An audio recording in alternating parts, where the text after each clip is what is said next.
Kwame atu apema bransa medu kata wire Nkrumah chenchenku a watwen na beku agi oman eyi nti Kwame kasa Nkrumah kasa. Okay, 101.7 Senior Bushafo, Yatana Sewadi Abia Medium, no Siapon Sima, Ediasan Konon, 39 minutes after 6.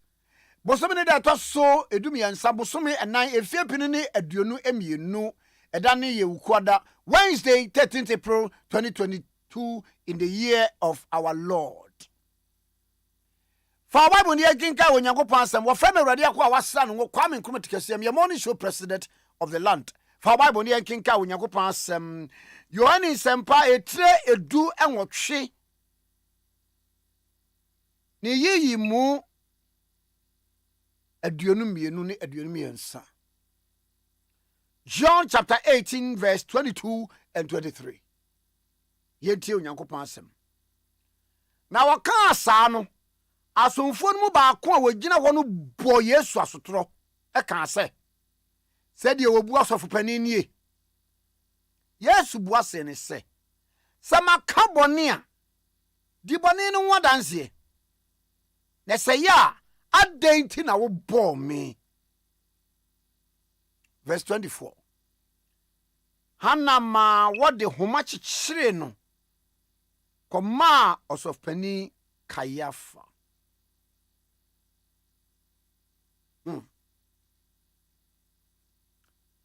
And there are someone no na ye Jesus Christ. And I wadina gwagina aso from penny mfu animu. Sabre wa peso obona seniem na wadi ni kire oman no. Na watutuna no. Jesus at the crucifixion. Wo bisa ni nsem bi a waka. Eni yanwa Yesu Kristo edi maye. Okay, FM. Once you. Wahina busa na sam. Oya no wie ye na sojani ede ne nsa fa nachi abone sotro. Na eye eniema baako a eye Yesu ya pa. Ebra na wototuna no no abu an kumfode na akobo na senwiem. Eye bribia eye ne ya. Ebra wode pia wo ne mfe no. Can say Jaffacha on when him near ye. What is a chair no. Christ and Kabi be a more draw. And so say near to trade ye. Christ a Kasai.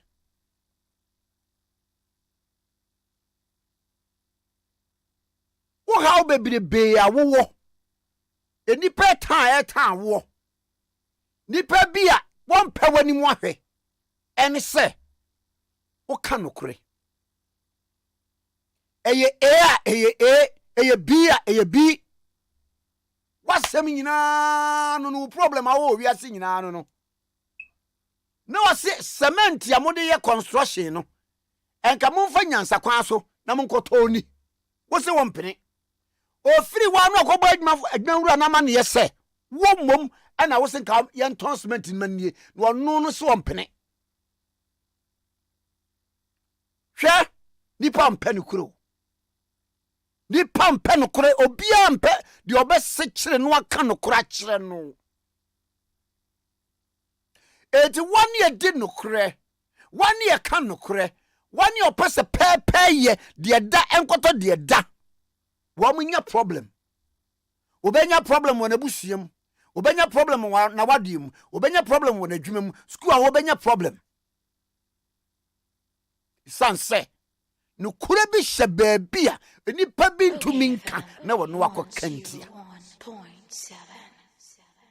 Oh yakwa yenka se ade no na ye 13 mi wa so ade no 18 ye de abeguo enti 8 ye de abeguo mi ye kristoni no mi hwe nyame animu na sika kakra bi a medie ani mi nyankopon ntam tete dabi mi nye me kase ye 8 mi kase ye 13 senti nipa taw senti nipa wo ho am ye yiwadi senti nipa mpawani mu ahwe senti eka wonko na ka nipa bi wa yiwa fragma na wo mu no akwagura bo mi enko tu na duro bi nko no wa ye wo si akwan wama ye kwan ema eniema bebere nkoso wo pe bibia wi akora no a aye odaye oh me ye metini me ye kristoni me ko obi aka ho a nipa koro no onye sika pa eti adenti na ya na wo ne adam mate fo ne kon se boy we de oda bi oba me sesi kwa animu na na nkon aba enko ana mo be ka kire boy ni se o ma sa de wo de wagimi wo de ade na kasika no wo de wo mpa bie na mfa nwo so kura to da kam ose wonye onye ntino hwe wo ma ya apam na free station ho o driver ni a wo di no kure eti nkrofo tal asori ni mu no ye kwato asori bibia opesen ka ye kanana na ye bi to so me ye kristo ni menye wo senti wo tai Christ wase na waka saa no waka no kura bio osomfo no mu ba akwa wogina wono bo Yesu asotre ka se sɛdeɛ obua ɔsɔfopani nie Yesu bua se ne sɛ maka ne bɔne a di bɔne no ho adanse asɛm a meka ne sɛ nyɛ no kora a asɛm no na address issue no na momenta me ade a mayɛ no sɛ nyɛ a ka kyerɛ me sɛ yɛ no kora so ada na wonye ntomu nipa mpɛ no kora oh bra contract ni yemfa bi nto so na de saa no obi ayo 10% 20% do wakoye kwan ne se kora ede a ye besa ye wo se wonye eti saa na tie de a obeyi wa firi ho hwe me ye district chief executive me ye MCE me ye minister me ye hwan ni ma we die na sam odi o kaso ne ye connection ya wanye watie ye ka eti wo ye dan a on ba bia transfer ana ebe yi wakonya na firi ho anopai woni edi nokure woni e kan sade esese ka no onyankopon hyiram woni a won hwe bonkum hwe nifa won ya dem de nchiatemwo onyankopon hyiraw wani agia dwempama wo man wo pese kura wo wom no ebe yeyi no onyankopon hyiraw anopai wasoma mitia wasa mebo amane ye wonu kurenti ene wa mane hu wonu kurenti wadansa so kura wonya baabi na wonu kurenti ena wawade eguo wonu kurenti ena wadwuma eseye nanso awurade otiase se saa no kura no ankasa ena obepagya wo saa no kura no ankasa ena ode be hye wani munyam saa no kura no ankasa ena obema adansidi aba saa no kura no ankasa ena obema enhyira so abeto wo awurade nhyiraw na onkaio na omanhunu wo breso adododede na watumi adi awurade nhyiraw e wa asemi a edi abai wo Yesu Kristo di mu fagidie kase amen ekenkan efri John chapter 18 verse 22 and 23 na waka saa no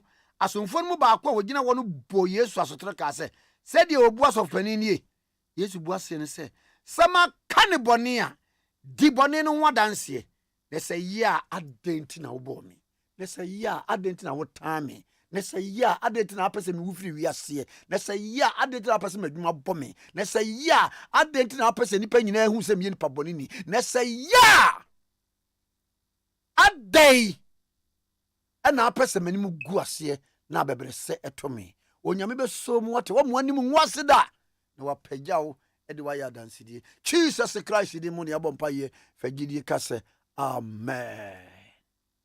God bless our homeland, Ghana motherland, faithful and together. Hello, my brother. Hello, my brother. Hello, my brother. Hello, my brother. Hello, my brother. Hello, my brother. Hello, my brother. Hello, my brother. Hello, my brother. Okay, 101.7 zinabuzavu ya transfer ya chebia mediemu na Holland me Bambo Life Insurance.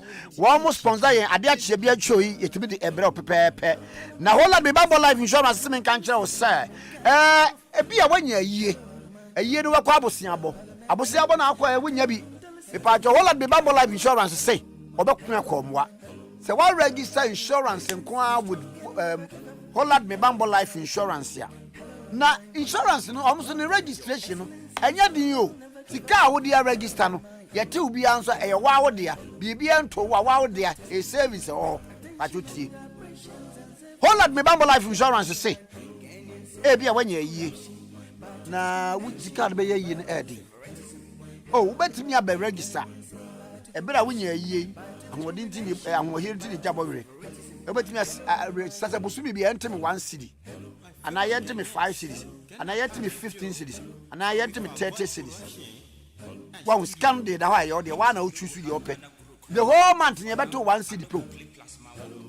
And Abia, Nan's accident, Abia Basui. What when you accident? Disability cost. Ultimate Koyajma, but I would fear, Betty D, but so light to be the bank. Nina, no, so I register with Holland, the Bamboo Life Insurance. Or become one. Na say na etie for phone na dial star 269 hash star 269 hash na register on Vodafone for quick insurance. After registration no automatically month be as a 1 cedi, month be better 1 cedi, say 5 cedi better 5 cedis, 15 cedi better 30 cedi better, say the one kasa open na no etie from Vodafone cash mobile wallet no emu na edi free eti nga ho bibi to say kim disability cost ana wa year cost we betimi amosika up to 30,000 cedis me pa to for phone na dial star 269 hash on Vodafone ne na register Holland me Bamboo Life Insurance no see has got you covered. Okay, 101.7 so in me pam chow. This way chocolate drink do yan so share nyam se me de ma we eno ana on de ma ye na this way chocolate drink se me kan kire say koko papa bi no de aye na eye busuan nkyemfa na wonya binum a eboa wo pa na ebeboa wo nsoso ama opomuden so apagya wadwene si wo so ye adwuma yie na akola ne num bi maame ne num bi obi anso num bi this way chocolate drink tutim num da biara ebere biara ba bia wo biara na etimi aboa this way chocolate drink de ohia any insuation. Okay, 101.7 so any mama fa we fam na fe yense program no accident ya sha ase na imboost herbal mixture ni di ba kwankofo di ni pa police ni aduru na de tie nie pagya immune system no asojafo ewo mu ekotia yare no se wonu imboost herbal mixture police ni aduru pagya no na akotia covid mo hepatitis mo malaria mo yare biara ewo mu epese mo an kotia no bia eni be di asie no di yare de sunkonim me pa chose wo yare anum bi wo yare nso anum bi imboost herbal mixture police ni aduru health alert organic shop 1 FM St. John Sakra bi ho eku pharmacy widama pharmacy wa shaman ubenya imboost herbal mixture police ni aduru herbal shops all kinds tribe of Judah herbal kasoa tinative shops dependable shops and all herbal shops all nationwide.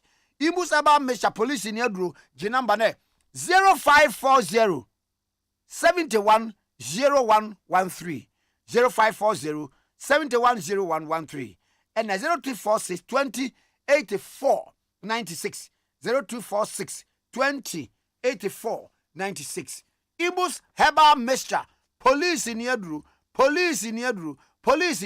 why na memwache nana metioso na boko de yes now so boko nipa mpanu kuro oh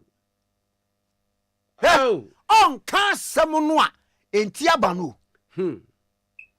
what time edie be na asi de na si na no ata asem bi se ukoto se nipa mienu bi kwa bi so msa na no eyeden hwe this ye kenkan ye John chapter 18 na wo de free 19 ba enas of paninu bi sa Yesu na suafo ne nkyerɛkyerɛ no Yesu oh nipa mpere kro so madum light ana nipa mpere kro dabi ye be kan Yesu boa ne se. Me die me kasa pefe me kire wiase. That's right. Some me kind only spoke the truth. Da me kire hia dan Na mo wo ho. ni asori fie. Fa akwa yidafo nyina hia. Na kokoa mu die me nka hwe. Me fa bibia me sie. Na ti o Yesu asem ni o. Na kokoa mu die me nka hwe. Me fa bibia me sie. Asem ne ka na meka. No kura tro do. Sai kan grofo bi peso mu wi management. Me se mempene.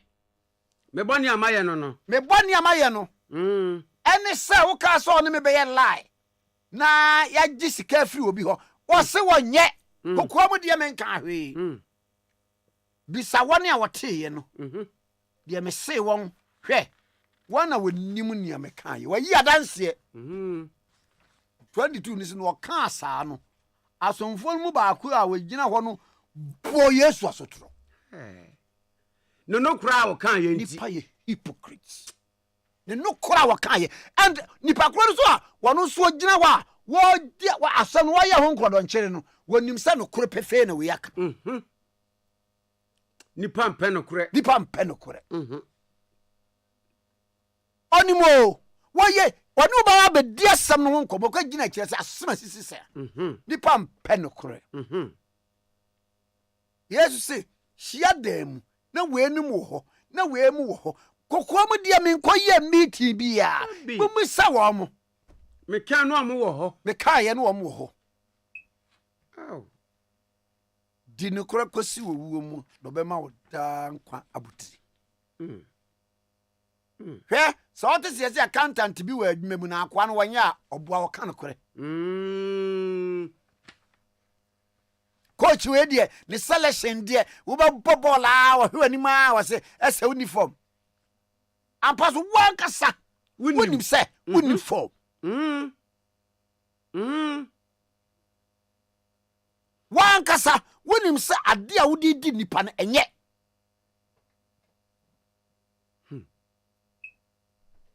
eye bibia eye Yesu ya pa Okay, FM. bonani so onzo so wa kukudro pa o Ose do boy Yesu ni so no wa kukudro pa o na oka wodim de ose said ye wo bua wo pani osofu pani ni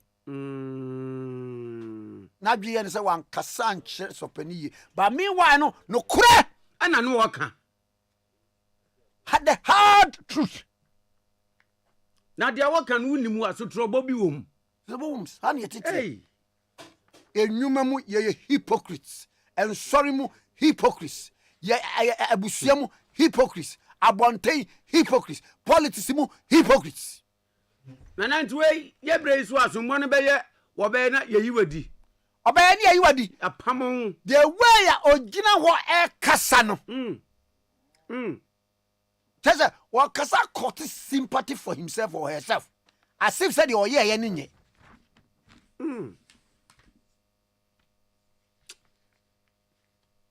nipa mpe no kure enu waka no nipa mpe no kure eye de na ye pam wo free baabi a na ote no menya hwe wonya hwe on enu o ma kada so te wo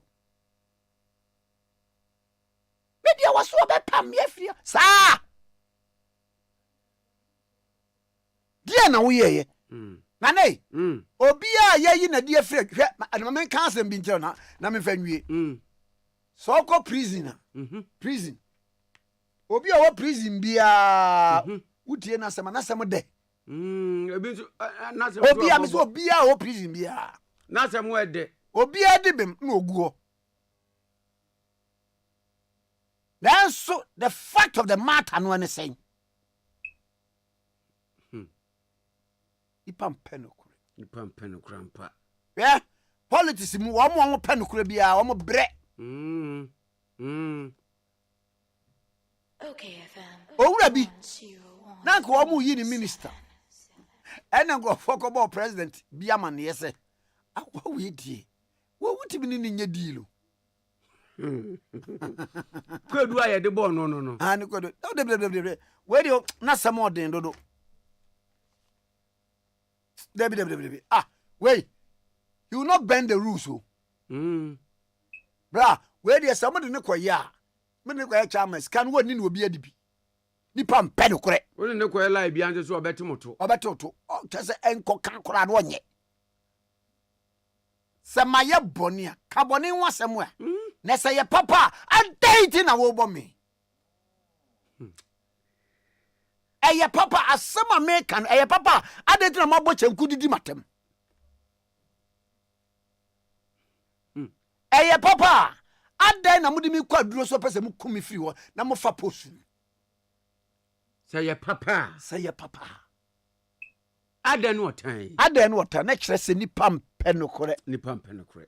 Hallelujah. Amen. Obi a why you so be kan kuro bi a obe papa. Hey, oh baba, tell me nyam. So why you know me gunuma bi. Me gunuma azaka sa konkonsa. Na no otro. Me gunuma. Na ma me kwadi gomo we mesa bancha bi da say. Okay, 101.7 so any honorable Fuseni Donko, a former DC Massacre from place. Yano na twen kongo honorable me wache. Nkrumah Tikese. Me juse anyway.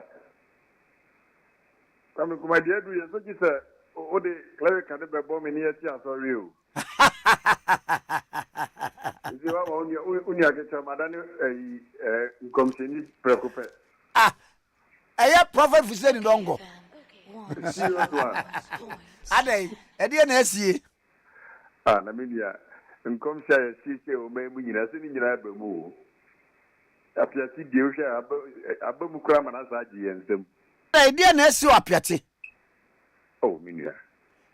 Esa apiati de minu mienu kura o kura na odi ka se nkom no kura ansa na me kura me backing prophecy ba be ka ho. Ka kiro mo se apiati. Wa o pese wo bu apiati fu bia no. Ko hona fa ko ma omo. En kasa odi bibie mani aban wi na aban wi di aman di ekura wadi.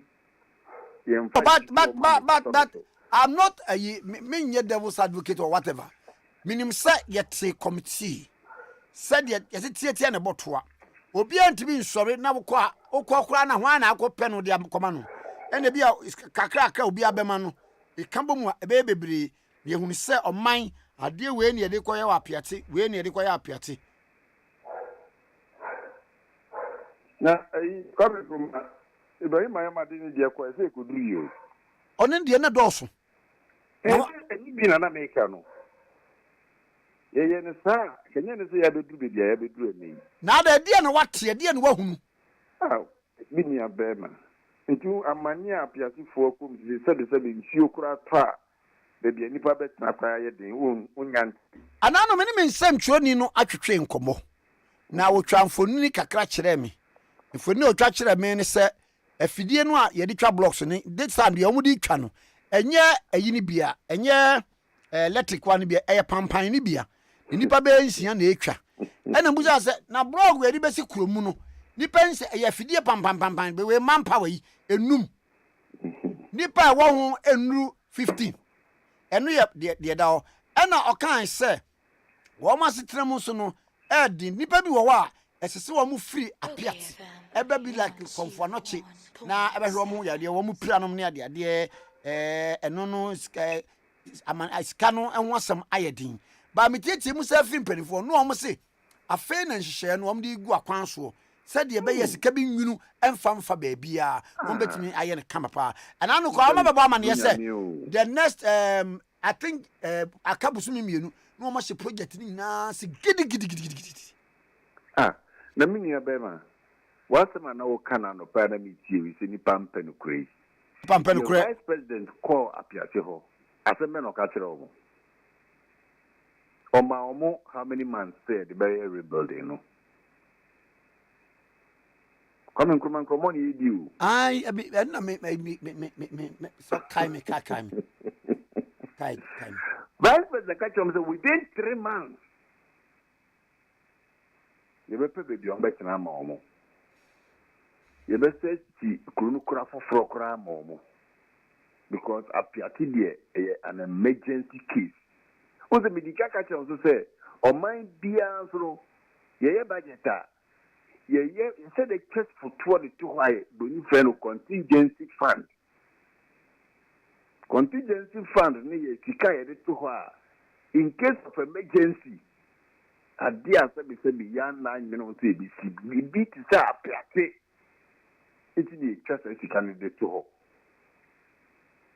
yɛhyɛ dɛ bibi koraa ma national security to hɔ sɛ sika wei deɛ yɛmfa nto hɔ sɛ putupuru bibi si a yɛde sika wei akɔ ho saa nneɛma no bi bɛsi wɔ apeate wode yɛnka sɛ kɛtaa ne yɛfrɛ de sɛn blakusufoɔ no koraa de yɛmfa wɔ mo ho ɛfiri sɛ no deɛ siesie a nti no yɛmfa no sɛ ɛno deɛ we are expected to get used to it apeate deɛ yɛn nyinaa yɛhu sɛ it was just a broad daylight accident nipa ne nka bi hyia mu sɛbi ɛna waa aban waa nipa a wama ne license sɛ ɔndi dwuma bi ɛna ɔno ani negligence ɔkɔfa asɛ wei bɛtoo womanfoɔ.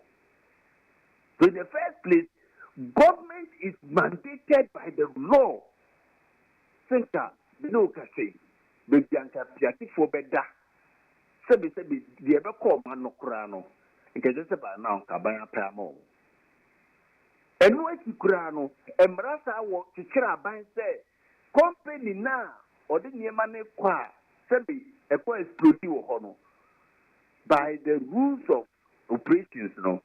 I just said by now, I buy a year of marketing, I G insurance, I'm not beautiful. Now, question back with Kwame San said, no, I'm not pa. Major program as I say, as me see anti police for anti mean castle one way investigation. Bia. Oh, so because of matter committee. Me, but when you committee as a mo, it borders on crime. That is what I'm talking about. Because a committee bet me at 1 day. But police has from your investigation into the matter. You say, back conflicting reports say, Kano Krano, then there was escort. It means said there was no escort. No police in Nikaho, no police in Kano. Sano, Nipa and nam ni negligence. So I'm a Nipa Hiromon can and Maran Sonny Dium, but Minya sure say the state is interested. And I'm sure say, Nasebi, Omaya, and I say, Abaya, baby, Obeda, and I'm on one, you may be a 1 year, on one supervisory will be failing, you know. Sebi, a day Obeda Mukurash, or I just said, Perman 1 time. Nasebi, Pioneer Fast, Bonini Siena, Kakradafa, or no, was on with him, about with you. Oh, suppose for the Omajuman Sadi with you.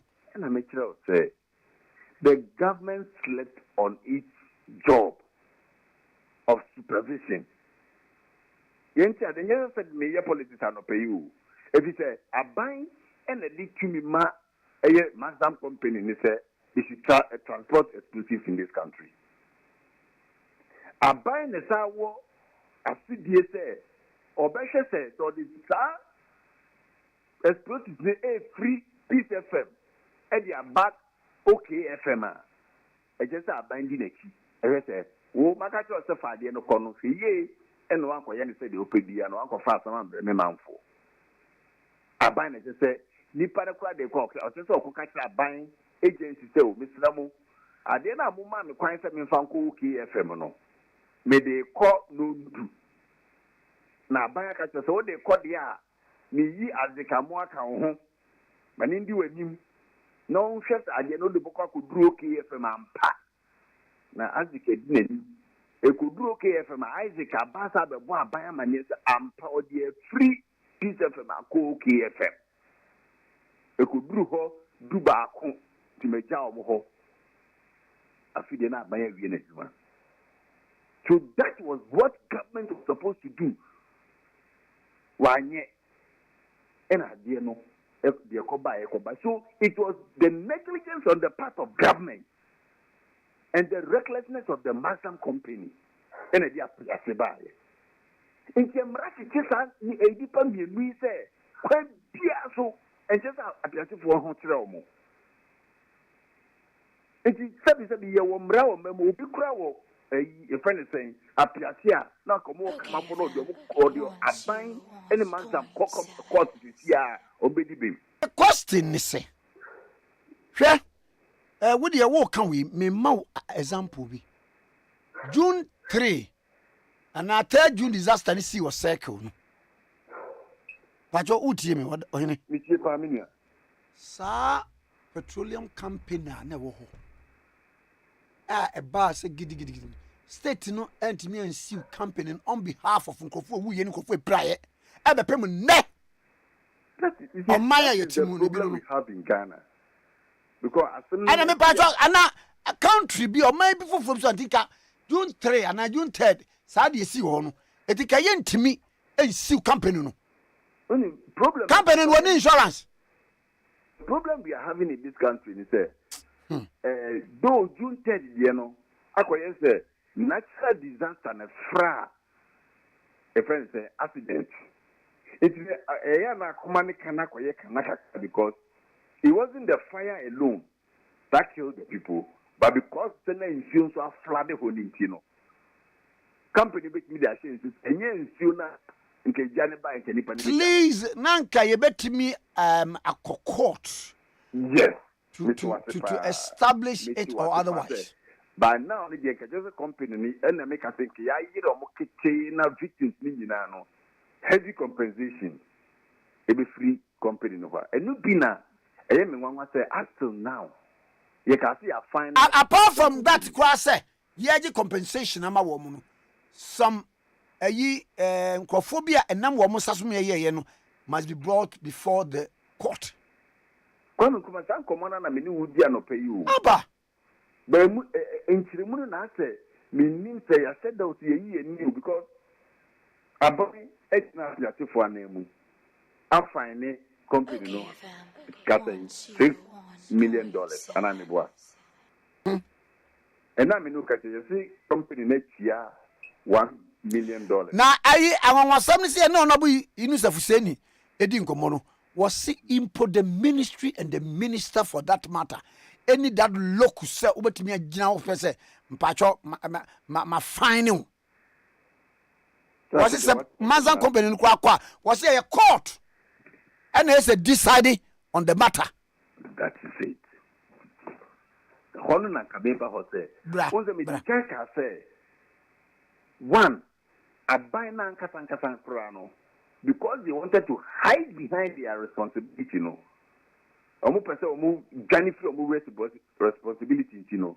Gidi, ya finally company, no, you be see mamu because emremu no, they failed in their duty of supervision. It's like just a bunch of dimrikako yisika free contingency fund, no. Edebebo up yasi for now on pese obeye, and as a sikani ding ho obeye.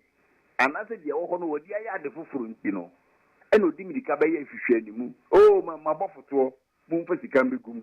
But I then I won't train. Young train, send ye or backward by yen or beba. Whoever yama a fear near any busy. Minia, Apiati doesn't have that time. Apiati for this and I know. It's an emergency. Minu kase nipa ni bi nya baby na isuo tokora na omunya baby. Look at the news. Omo sitire mu tisan. He promised within 3 months ka sabi ye best articulate si dan ni dia mo. Na the company did $1 million abrewa. $1 million and yet it was $70 billion. Aname boa. About $70 billion dollar rate. It is $70 billion. You can't hear the question. Let me say, Adam Pobe said, 20 crato aplatia. Yes, you find it. Oh, you bet me. Then a young can of grow my musa. Mati, run up. I'm going to maybe Samra. Nipa pen correct. The messenger say, Apiati for no, Omodio money to a buying with you. Omo. Now, what Piati on one call? And I mean, go home and say. Mosebi amen kase bia me kase de wo kanya no krom se bia wa bia nka wa at your own leisure what me anya time akohwe oh distance ni de kakra wo so the free drop on so abesia ko ho de kakra wo kakra ene Abaya da Roma, Petrus, so Jason Kuma. Good is agro now, agro be you kakra no akakwem. But ma mada Roman, yenya report need BI, sabi, yenya no izuzu ben wa. Home for need ye. Said the city go mukani na atre. Better say no pay na na minimum century ni so be kasa be say twamfo ni bi TIEE. Kwame Nkrumah, I believe said the best thing is it's abano nya Amnesty International for embrem. Na apiati for na sun ka omuhumbum. Yes no, omaka so mo twa aban emo omo nkokọ. No mo ku su campaign no mo su aban so nka ho. Omo sabe ka omo siga. No mo amfanya omo kuru yi. Matias here. Better say no pay. Messi say honorable for sending don't call a former DC such a from place in night train common. Okay, 1.7 pacho. Yare bi wa a pay na a so sisi so was remove for 19 in trinum e wura nemu or the sanin timi nyina ho. It sounds a sciatic nerve sa etimo da sanin gina wono. Enwa na eboa e ma da sanin timi nantie bibia. Na se ho ka sciatic nerve no ka. No anya yare bi e friend say sciatica. A pain and namu sentinum. Tikese wo use walking stick na poma. Ana say gise wo use bibia. A wheelchair. And I would die just obi boa no apagya de wagina ho. Eti wadaruma say sciatica yare na ye work hospital would enquire for any 21st clinic. 21st clinic no what the herbal medicine na machines any treat sciatica yare no etu ase ho ndi fi o man ko ma ho to wo. Our Domi Market heavy do building mu Kumasi Eshan overseas or 10 branches and organa bra na sciatica yare no to ase ho FMF on fa enkokra ma herbal medicine machines no treat sciatica. One more number no 0540-311-311 0540-311-311. Mepa mu chaw nipa bebre ene timi sika obeto car odibetu kwan ni dream house bi obesi gadgets dodo a ope obeto enso bebre one expensive thing yenwini hu save sika towards it your retirement and your pension. Na mepa mu chaw wadwene hu da se edebi ho na ahoden a wei na ni ho enti ubema sika o baby invest with NBC Ghana Trust and net ne save sika enti bra ahoden ubekọ retirement no na owo ho a wo boa wo NBC Ghana Trust no o products ahodo a tailored for you next wa shama NBC Ghana no Trust no me pacho MPRA and regulate no bomodin na no mu ni nkomo na hwe kwan abefa so asie sika ana wo so de ato wo de ama wo daache wo retirement or pension na won so watimi abobra anya nigie jiwa number na 0560 02 98 95 0562 02 98 95 NBC Ghana Trust so oba wo website nbcghanatrust.com for more information. NBC Ghana Trust, leader in people benefits in Africa. Why na yamra democrat na nipa mpenokre and yanko yeso maka no kra won krata ni mu a yanko yeso maka no kra won krata na kata peta sem yense o delegate democrat mu ayaju ewaju na tro de free Kumase we de ebeya no kra ezante police for ezo mu hwehwem akronfo ewijulo balao miensa a wo mo hye kaka motobi akobu KNU University adusuafo bi dan woni wadwase wo mu buda no anadwo da siom ankwada yada hate wo makolecture sesua dia bre wo mu data kradwoma home na eja homa twama so da kotua dia akronfo ewijulo balawo yi akobu adan ya wo mu dam edi tuasi wo mo so mo pa wo mo nka fe wo mbo blow wo mu ti enkwada edi an popro no suro da ho late ko wiase laptops miensa ani mobile phones nan ani scanning yama na ewo nkwada no wo edan mu ne de wo mutase ne te se besepa ne koni na aban wo mutase ne se nwa ediko wo mu de adwane ko police adwumakuo nkrabata ewo KNU University adwan potemu wo abamane se asemi wo mate na wo mate no wo mfanya ginyame plastic chair ya akonwa o ya akonwa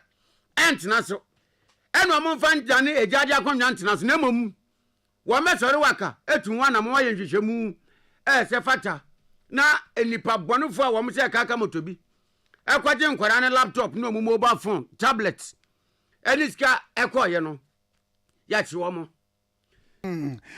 Nana mami nkwana me kwate kɔma na wo kan di nyame plastic chair no ɛyɛ akonwa o ɛyɛ akonwa baabi a ne yɛteɛ krofrom ɛba so foforo no papa bi koto ma no wɔyɛ tea ɛna na yire no nso so oyobolo twe oyobolo na twe nka ho bacha na ma no ɛte akwanya no so no ɔmo so ɔmo ne the next tenant ne ɛnkasa ɛna bɛma ne te akwanya no so bɛma no slim man bi no se na ɔba se ginyame akwanya ginyame obi entimi yɛ na ɔba na ebetena ne kunu na so ate re di ɔmo ne wɔn tɔkwa no wɔdɛm wɔ so se adwe ya na akwanya ne bu yɛ no ɔn se bu yɛ ne nan ba ko no ɛsan ne yire ne na ho na ɛne twa no se ɔhyɛ ndɛ ɔse adwe ya ɔmo so ɔde ɔmo se woni no se adwe ya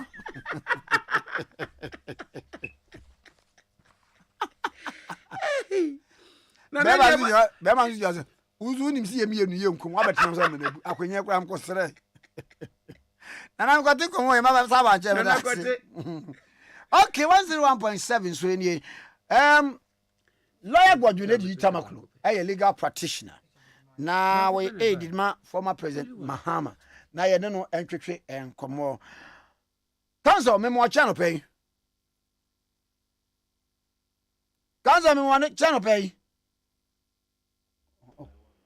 council memo channel pay ano pay me so bra Kwame na umpom te sen obo ade adawro mo bra Kwame ya ho ye enyam sam e ba ye no ese nipa mpe no kwele ya semo nipa mpe no kure na bra Kwame se nipa mpe no kure na nka nya ade ye be di kanda ba demo na kanda ba asem no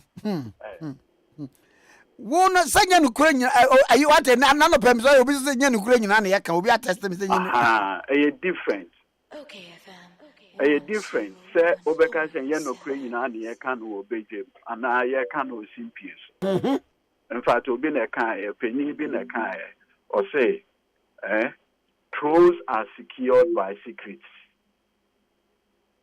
what you say ayi tip eniama mienu na wo minimada no settings no ewo akanfo amamrem ba ko ne se uye ohima onkyere wia eni se udimfo ohima megina badwam mo no kwadu dabi yes dia wo bete no enya asem papa de tia kan fitiem afei ohene yiri bia no woni adanse na bra Kwame say okodi adanse e be your cross examination aha na that cross examination here test your credibility na go can say and that cross examination e bia obi ehu ohine ye secret cross examination why say obe confront no no dey obi bisa no what you say obi bisa no afi we bisa na wanye una last me who na wo papa yi da mu no enye wa wo ka say na dabi meanwhile you say the king's wife must be like Cleopatra. Yes oyobi ayire oyobi aniaba must be like Cleopatra. She must live above reproach. Sure Ana nokre na won so yakọ hu se wa ko obi dem bedwem dia ko kan sense ohine ye ani obi twempna untimi se begu man no ebegu man no or say thrones are preserved by secrets waye na kanda party no how did he situate it? Maybe in I think people are taking him out of context. Okay. People are taking him out of context. Kwame no kreni nyame ni wo mamu ha. If there is only one person onim the current national security situation of this country, I can and no other person. In fact, he is better briefed on the security situations of this country, even more than the president. So, sir. Yeah, me cry me in the shia. I'm not sure ni dwumadie no asie pa ne said And it's deep. Very deep, very deep.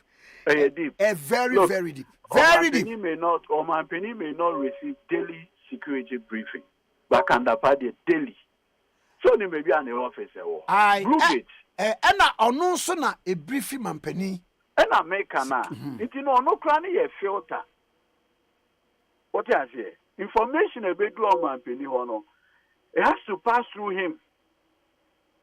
Our best filter. Cry. What I say? Our best filter information no. A bit hono. It will create panic. So you need to have a way you balance the information. And so I can't cry. Na me ba cho na sem okokan ye no.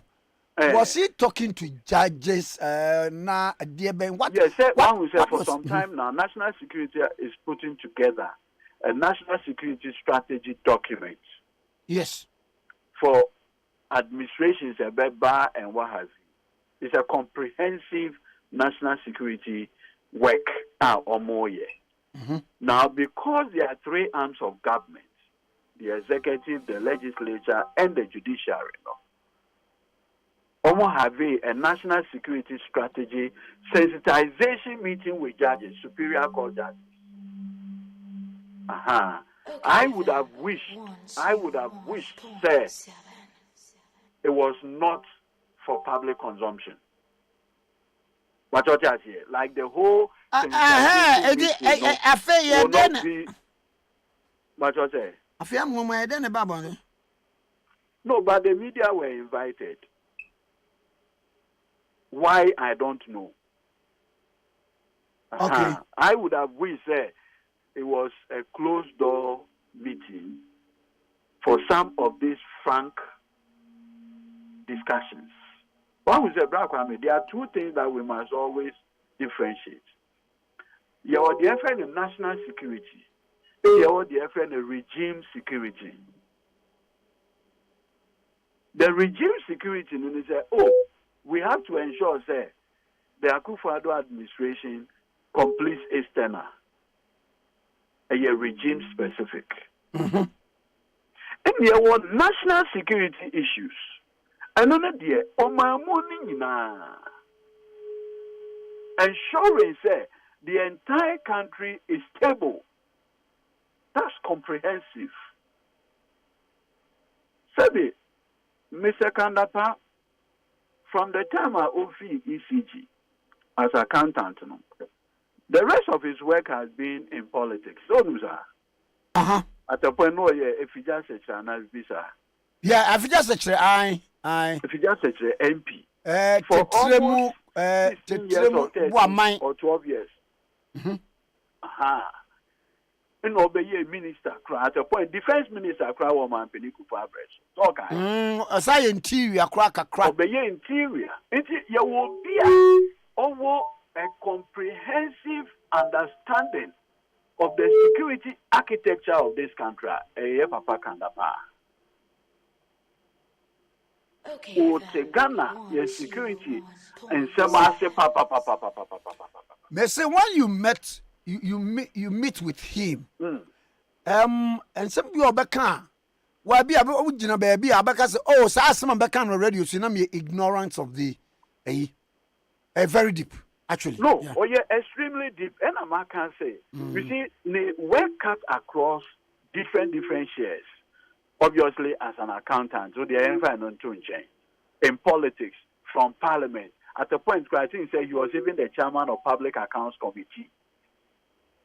And so, why, or Sabe, ministers of defense, interior, and ne, national security minister. What agencies send a danase? The kind agencies are more reporting, man. They can say, Kwame, interior, defense, the police, the military,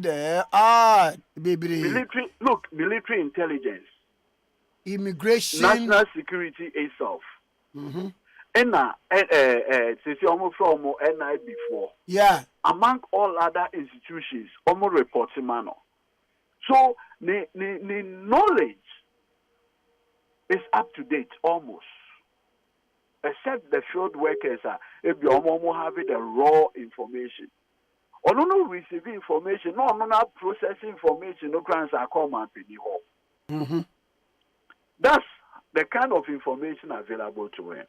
And the man says, in order to keep this country stable, Kwame, in order to ensure the stability of this country, whether NDC, NPP is in government, there is something that we should not take your eyes off.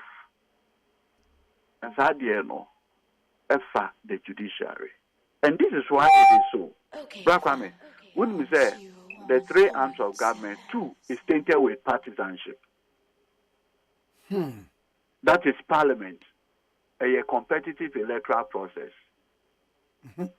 Executive, through election, so it is equally competitive and acrimonious. What I say?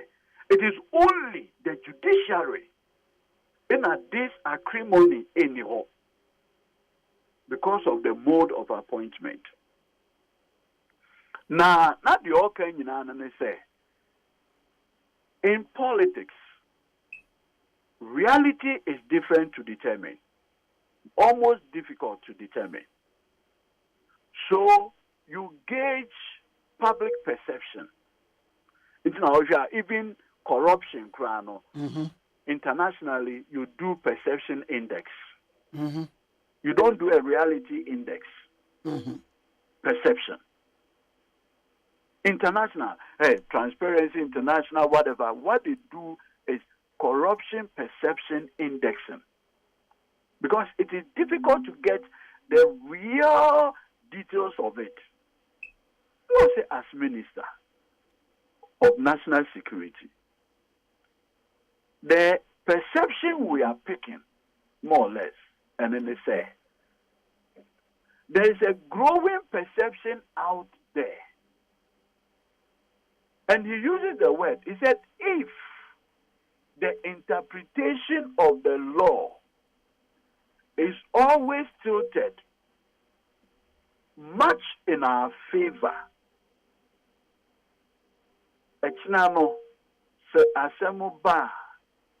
people will not have the confidence to approach the courts for their disputes to be resolved.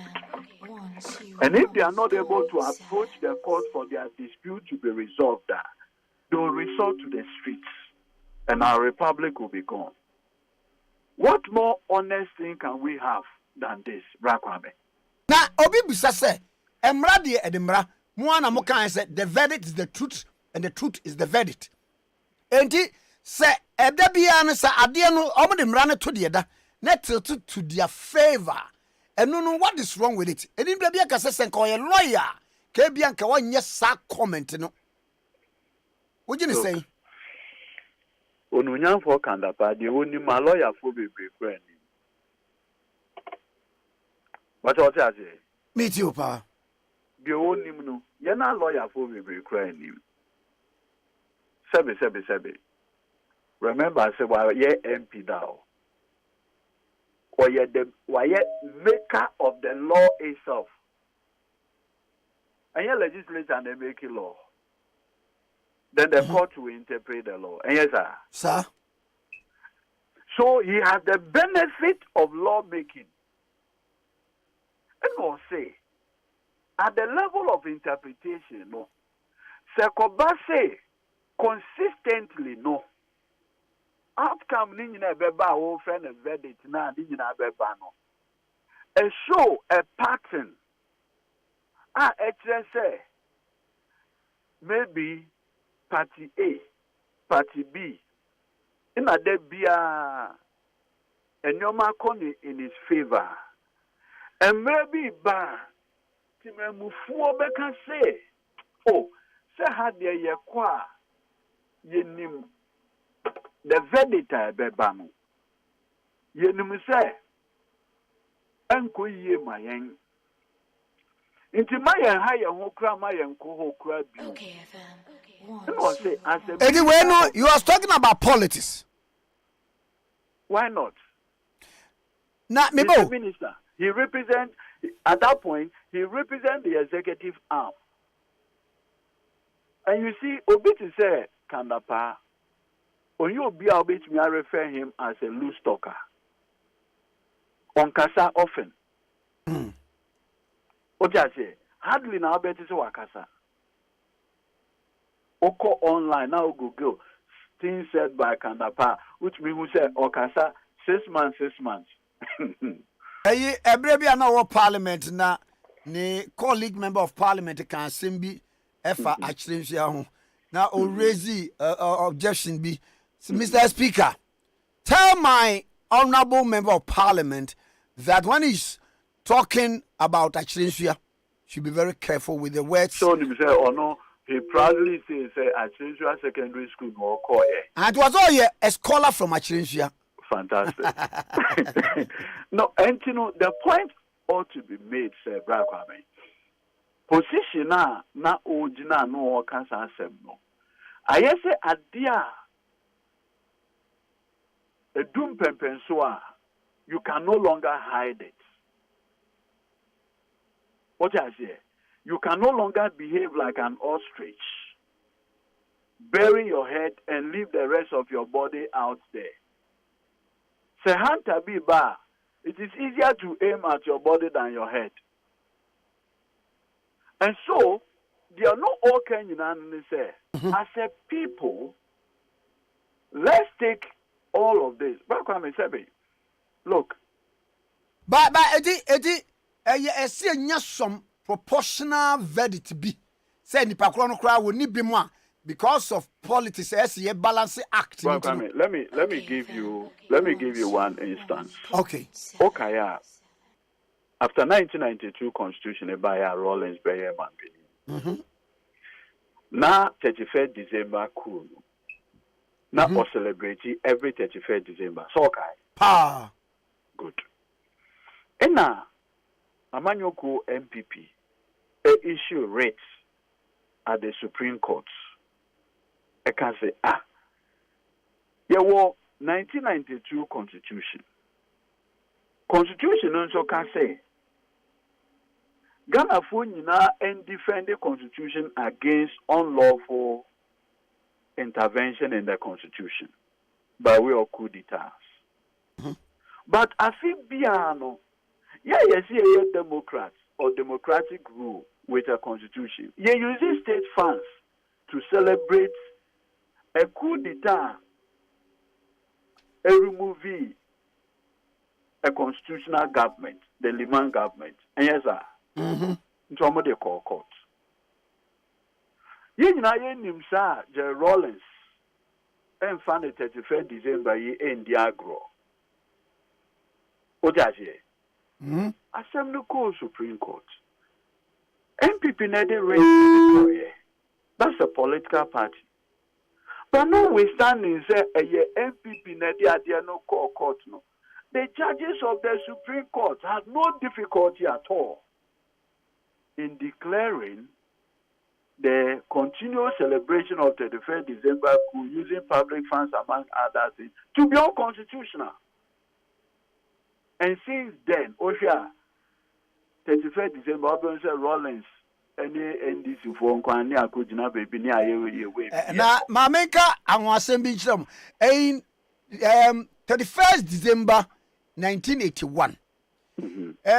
Sorry, Kumasi, many other parts of the country, then Suya Gugu Kakra. Okay. Now, around 5:36, and at that time, GBC, Yate Chairman Rollins and Cap. Now, so those days is only one radio station. Yes, I'm on for the Kaya, Momin Chairman Rollins, Pan. Now, or the watch, na Sabin Wobbo, nay a Casio watch, nay a black, design black pa. Now, obey, fellow Ghanaians. Ladies and gentlemen, this is not a cool, but it's a house cleaning exercise To clean out the mess. Kwame, what my guy, a great man. Perpetrated on Ghanaians by the Liman regime. It is Kwame. The Supreme Court had no difficulty at all in declaring the celebration of 31st December coup unconstitutional. Do you know what that decision by the Supreme Court, what it did? It gave the Ghanaian public a sense to say, adia esombo pama omampini. Sa judge fought minya kukudro and said, no. What mean, yeah? No, this is what we want as a democratic government. A judge for a bit me sorry, the courage, the boldness. What it does, and they say, what the constitution or say the judicial power shall emanate from the people. What I say? The judicial exercise of judicial power is based on public confidence. If the confidence of the people is terrible relative to the judiciary, Okay. we know what can say, Kwame. CDD, Center for Democratic Development. Oma ye survey be on all the arms of government. Kwame, you should read the details on the judiciary. You will not be happy. But the question I see in Bisaya say, because of the critical, very critical role of the judiciary in the administration of the whole country, no, all of us, I'm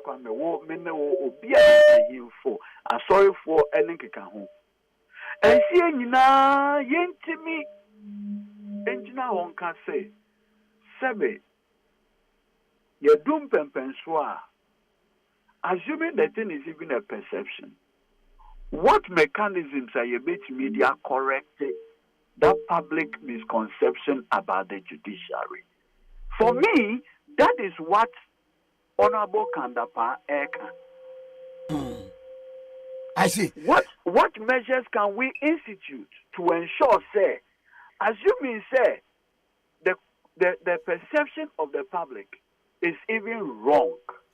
How do we correct it? Next, and I think we must all take it in good faith.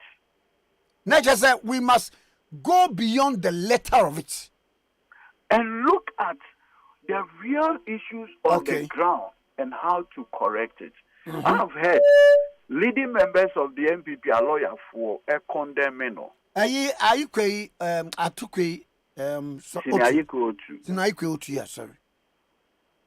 I would say no, or a former Attorney General of this republic, or a lot of experience.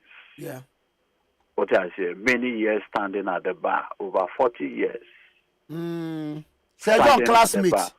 Okay. What was it? Sir John, a classmate, no. Yes, 1982-81 group, no. What I say. So, our considerable experience relative to the practice of the law.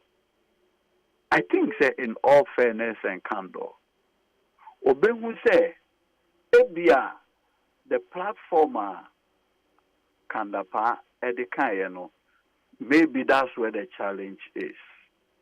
But in terms of the details, no, Yenfano in good faith. And if there are any corrective measures, you bet me I take it to work at it. It is for the stability of this country. Back Kwame Sebe.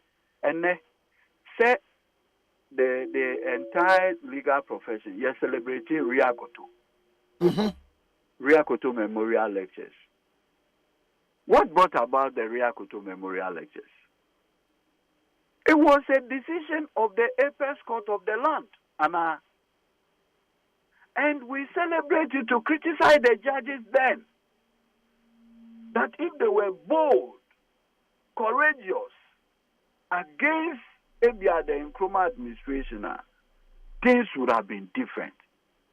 I want to believe that with the benefit of hindsight,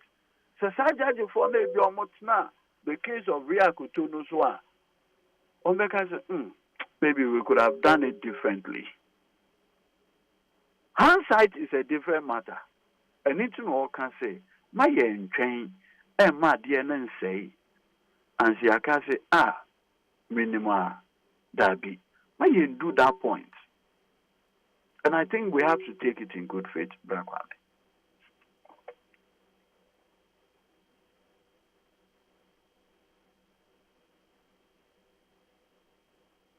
Na I council mami musa we nso yewura jeti question. Yes sir. Me hu ni yi a wono so afile na ewo ha me pesenka ye ne udi nkomo na agya ubie nani so baako de ekire yen. So far me hu na David be in support of what's it the I mean kinda emu na ho affidavit in support of the case of first defendant. Na watchotwo ni nyina de aba ni issue no but you say follow kakra endo amete say ekoi ne kosi say okay.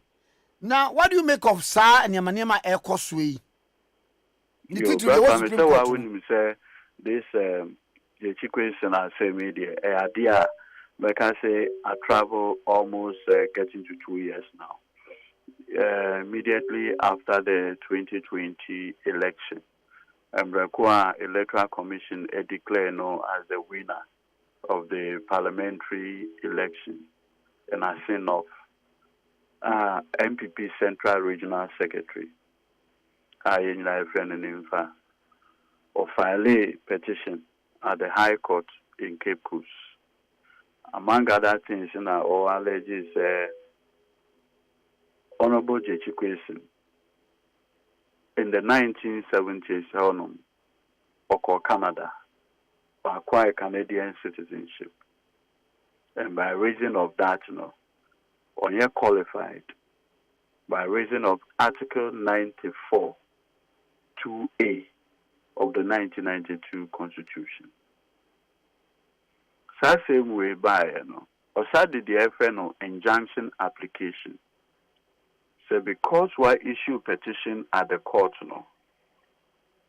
ma situation for him to be sworn in as the duly elected MP for the people of Asenof.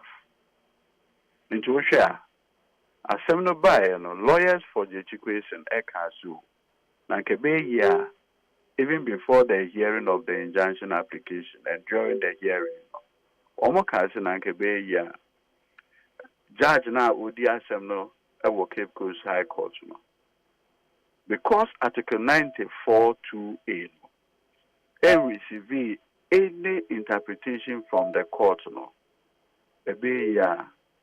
on stay in the proceedings, now on call Article 132 of the 1992 Constitutional Ekase, in the course of any proceedings, if an issue of interpretation arises, the judge or the court must stay proceedings and refer the matter to the Supreme Court. So same way, Emra Ebayano, lawyers for Nimfa, our petitioner, Ekasu, there's no need for the referral to the Supreme Court because Supreme Court had decided matter was an autocratic. So there's no longer the need for interpretation. Obiansu says the constitutional provision now Supreme Court interprets in Senator different from Article 94 2A. So that was the contention at the High Court. Judge said, "Oni petitioners are lawyer for the judge and said there's no need for interpretation, and the matter is clear and ambiguous, no or so, or granting injunction against him or Kaya."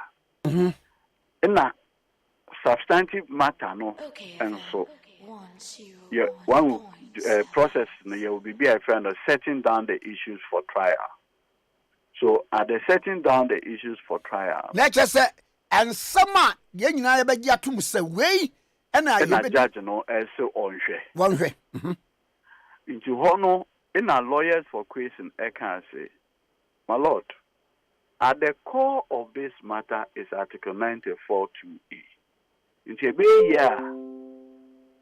civil proceedings now refer at the end court. So Supreme Court the Obeka Biano, it binds all lower courts. So again, lawyers for petitioner, any judgment say, Omone, Jechukwesi a lawyer for Enyaji. So, or settle down the issues. July, make a judgment declaring the seat vacant. So, okay. That was in July, yeah. In July 2021. In Abia, Jechukwesi said no. On any Enyaji, filing notice of appeal. Or filing notice of appeal, no. And I also applied the FNO stay of execution at the count. Into a 7 o'clock court of appeal, no. And a lawyer certificate a file motion for leave, so be file additional grounds of appeal. And a already constitutional interpretative matters. And no council, Nankebe year court of appeal and stay the proceedings. Non-refer as 7 Supreme Court. Again, lawyers for petitioner no ejina mo kan say provision is clear and here any interpretation bio into yanko straight away na court of appeal and yeah Mr. Chikata can say that be Article 132 of the 1992 Constitution is mandatory. Yeah, can say the constitutional provision 94(2)(a) no say you should owe allegiance to no other country other than Ghana, not necessarily a dual national. No, there are ambiguities. Into a sermon, an idiom, will stay among the non-court Supreme Court. Court of Appeal say that be lawyers for petitioner. And so can say, you know, our interpretation or the Court of Appeal can decide the matter. And also, in the Basano, Mr. Chikata, FILA, certiorari application, apply for stay of the Court of Appeal, the Omoya Hono, and now, or this certiorari and a bar Supreme Court. Now, interestingly, no, and now all the way in the bar Court of Appeal, that Supreme Court for certiorari and stay, no, and Chebiana, the same petitioner, no, or High Court, no, some could do Court of Appeal, no. That same petitioner, no, now, I issue a fresh writ at the Supreme Court asking for interpretation. I'm saying, High Court, what's that provision is clear? When the judge no, Court of Appeal, what's that provision is clear? When the judge, it is a Siawaba Supreme Court seeking for interpretation of Article 94(2)(a). No. If you claim that the provision is clear, why are you in the Supreme Court for interpretation? Until and the back and forth. Until finally, this writ, I was seeking interpretation of 94. No? And now, other injunction at the atoso, an injunction application at the atoso. Say, before Supreme Court, ebetie asem nankasano, omo injuncte the MP from holding himself out as the MP for Asenov. Into the issue of service by back and forth. Until no, in the Supreme Court, he should be served by substitution through newspapers and among other things. Until the last time I called court, I say, on filing a response to the application for injunction. And not na Enra a lawyer for a file at the registry of the Supreme Court. Oma raising a lot of issues and Supreme Court about this application for injunction. Nti bra Kwame and pempenso ye do nyina and then they say ene Supreme Court ebetie the injunction application. Now we are where the Supreme Court feels say the verdict or the ruling will go, no, they will give. As to whether and then no, you can't tell. Actually, some really on the. You can't tell. That injunction application. Argument now, almighty, and then can it be on a day for a ruling. It be also just then they can rise into chambers and come back with their ruling. And now, so you can never tell whether the ruling will be today or tomorrow. Okay. And now, affidavit in support of the case of the. One will say when you file injunction, you do an affidavit in support. In support, the opponent and also bet me the an affidavit in opposition. Yes. The question affidavit in opposition. And or can one and or file Wama exhibit Sahudo exhibit G exhibit. In fact, Oshe what taking the court through everything that happened at the High Court. Exhibit J. Exhibit everything. So our High Court while now how consistently almost this matter be brought to the Supreme Court and they were opposing it. Into a affidavit in opposition, almost can say the petition plaintiff, no current plaintiff, and say, or forum shopping.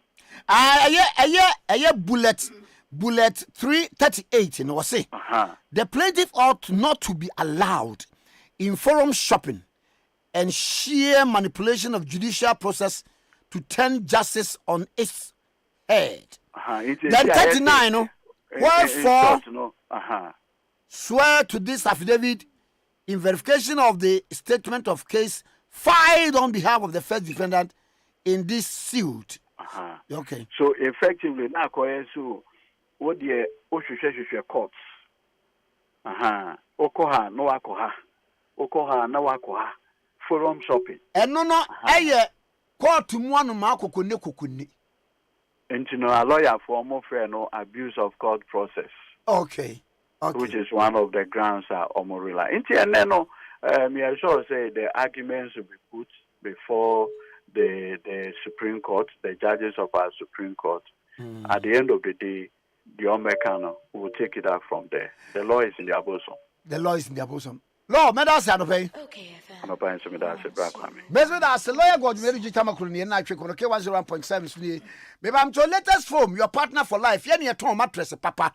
Mattress, I would that's why your problem was spine, which any BBR. Your mattress, no, so no, your papa say mattress, your walk gun and you know, a true for the latest for mattress. So, also back home be an A true.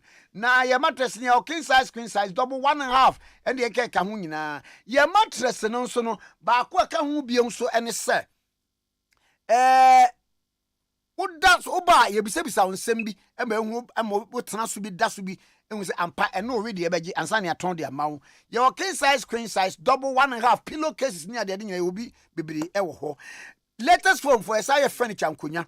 Ye were 1-seater, 2-seater, 3-seater. The would see hall, or bedroom, a porch, or baby you in a bio. Latest form, sa furniture no. You will design BAB, color BAB. Latest form for you introducing MDF bed, wardrobe, 6 drawers, not 3 drawers. You was side drawer, coffee tables, center tables, and addresses.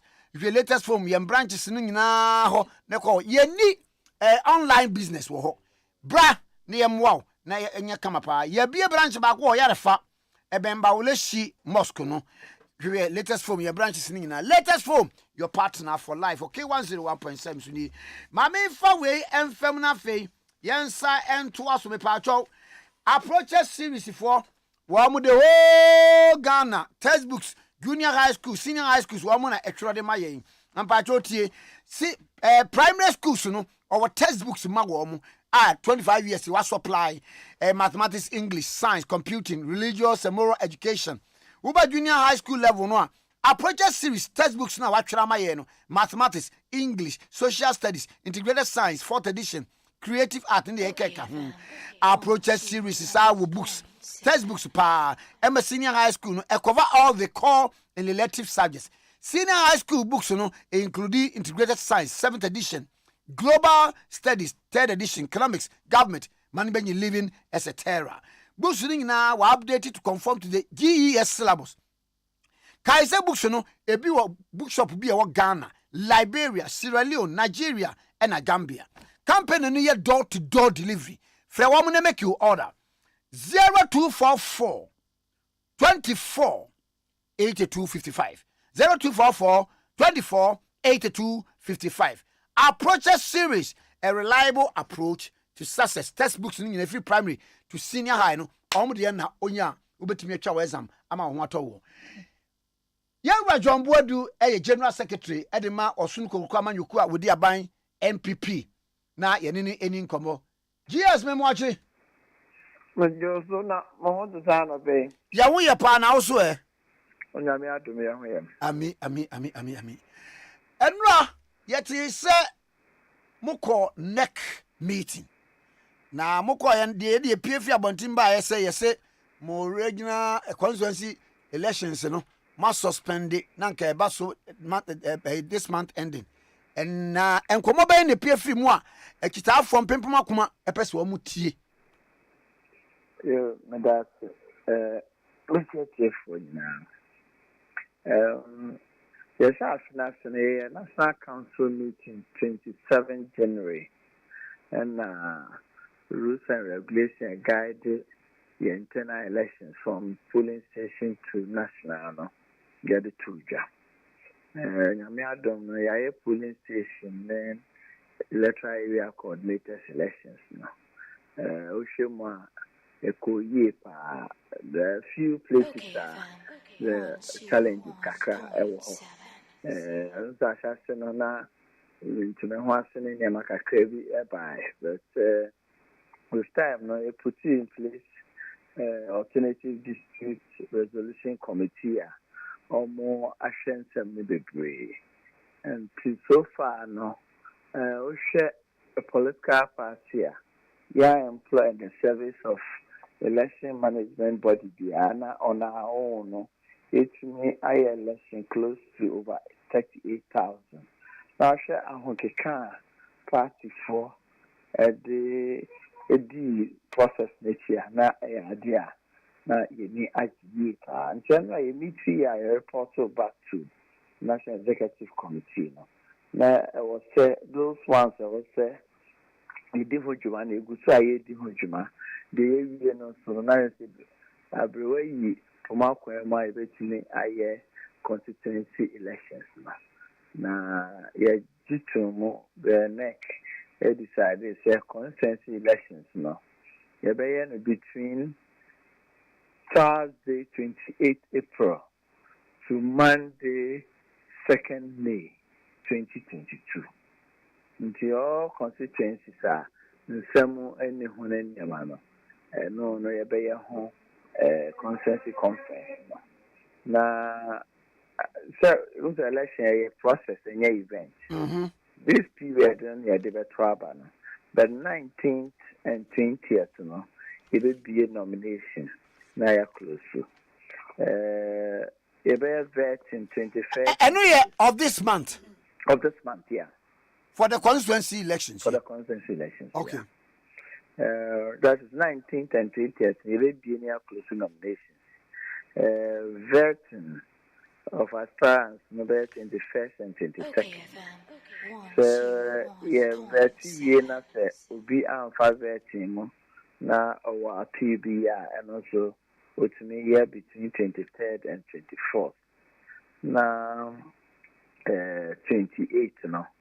To second day, no, yato aba constituency officers. Now, abana yato na constituency annual delegates conference, and ya DBE your constituency officers. No, they say elections, you share political party law Act 574.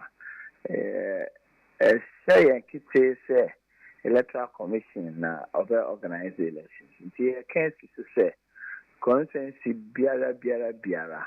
Ne electoral commission digita ho a oyɛ arrangement a omo ebe organize elections no. Na committee ebeti a omo so beboa no na omo aboa electoral commission no omo organize elections no. Tell me kind no nomination forms no so far no me sure say online they are so this time e-forms not entirely but once a time yeah they were for forms are feeling close until they are so net so well yeah platforms your website social media accounts Twitter, WhatsApp, they are so what I say, with the China, who got the hard copy, no, between 19th and 20th, no, consensus officer on the Kevin. Otherwise, you can download it.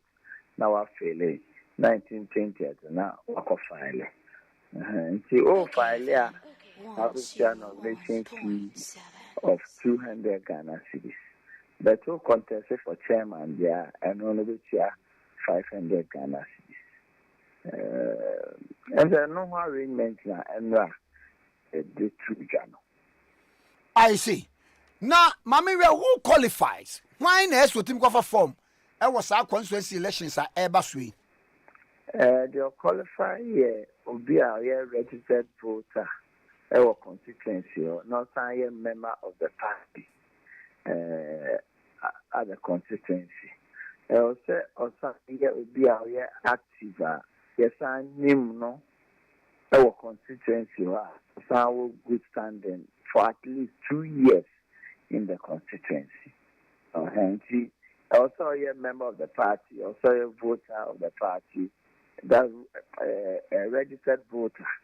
Also, we are active and known. Now we will be who contributed to the running of the constituency for at least 2 years. Into any criteria. I see. Now, and on Musia and various constituencies being war, now and some one, also Musi, now who say. Various constituencies and some war, and some know their channel, depending on the constituency. They be more honor, and some in relation to Abia. Polling station battle and electoral area coordinators battle. The only petition about I know you could try you different, but the court a law abiding political party. The court process no akoso, but the rest as much as possible. No, they let me now discuss home. Solutions Now, yes, Mammy, read your view. Back one uncle for a bisanson say, Sadia, a seal polling station, electoral area coordinator, and near the Adiano. Muddin Sabia Guaquam say a bean sensibium. And albums are more about one, the just ended polling station once and Meboa. The attendance on Tiase, on the polling station, and no address over 38,000. Now simultaneously. You see, and sometimes others like manage this process for a very long time, and for it. Once a year, no, the year electoral area coordinator selection, no, Nipa 555 what polling station I war under the electoral area no and the trouble electoral area coordinator. And I'm in this also one back very want to see sanity. Sa 55 year a trouble. That been only the Diana mentor. Problem ba on ba be can't me, but problem is solve maybe you. The first problem all the through social media. They are solving problems, all one They make ready. How many number no? To first one champion. Tikese. Yehono. Wuna ne wunuane Jomboadu. Ka kire ne si yehono. Jomboadu for money. Because after part, me former party, a party in media. Obi ti se kukuro na. Ye miale kakre bia na Jomboadu na.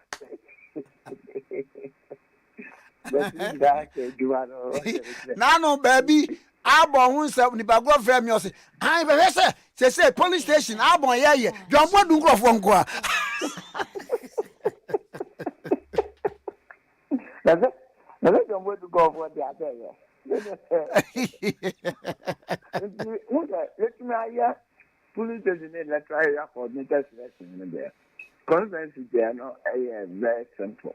And once there, elected officers, at the police station and the military area, almost share normal trouble. Until what will happen is that the culture consensus for himself.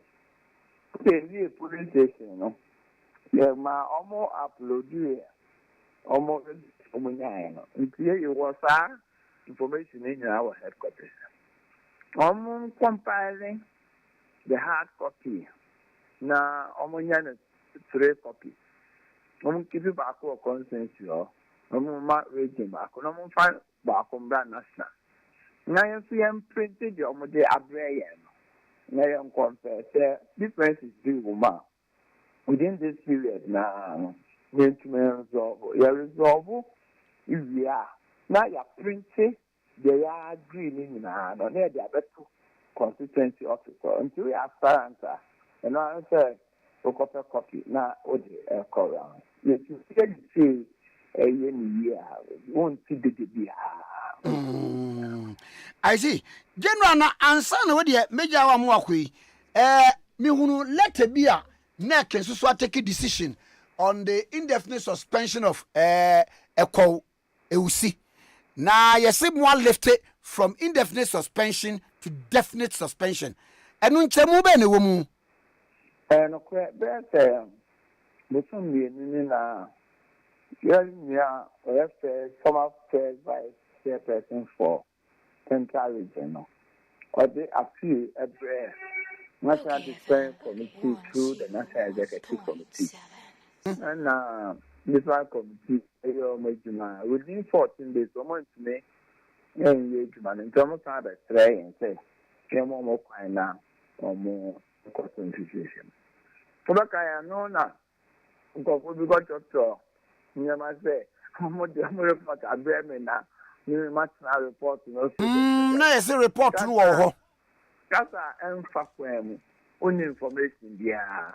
Now more trust the big just because for X or for Y. And sometimes the human into also show. Because yes, the responses are also the man go for ignorance, no much of answer, but when then, Hejima de Brio, on the decided to win to cost my share on the 4th of April, Nana the committee, every Omujuma, no day on report and on recommendation by. Now, just a recommendation, National Executive Committee and the more touted accusations here and there, and here say, Sadin movie and be a February, no, it can never be true. It can never be true. They are false. And we want to go into a party for it me a classy, a bopo, a deed trusser. It is your fault. 4th April, Sakan. Report. Now, see a change, say, that's the executive committee. Now, our recommendation to woman. Then I had this recommendation to woman. Discuss will be a kind of the time, not the decision of National Executive NSA. Young coming to indefinite suspension to a definite suspension. na definite suspension no ɛyɛ mmra ne regional executive committee a yɛto abai ma ɔmo no abra ɔmo term of office bɛ end no na yɛde lift suspension no nti abra ɔmo bɛyɛ regional annual delegate conference biara no ɔmo wia that is saa suspension definite suspension na yɛde no na yɛ lift. Eniema na kyerɛ sɛ report na nkasa ne ka sɛ eniema he was being accused of no na yɛ nokorɛ anaasɛ mu wiwe mu no niema no bi wɔ hɔ a na nyɛ nokorɛ enti na ma oh yeah process and say different committee no omo recommendation omo ye o wo mo mfa de si ye ma omo de si ye beba but it is not meant for anybody.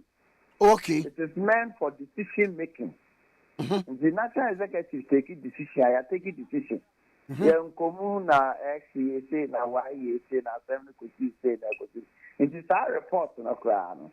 In fact, Akye be the it's not supposed to be out there because almost committee investigation in the or be appear before no Tikese Okorepu Nemania.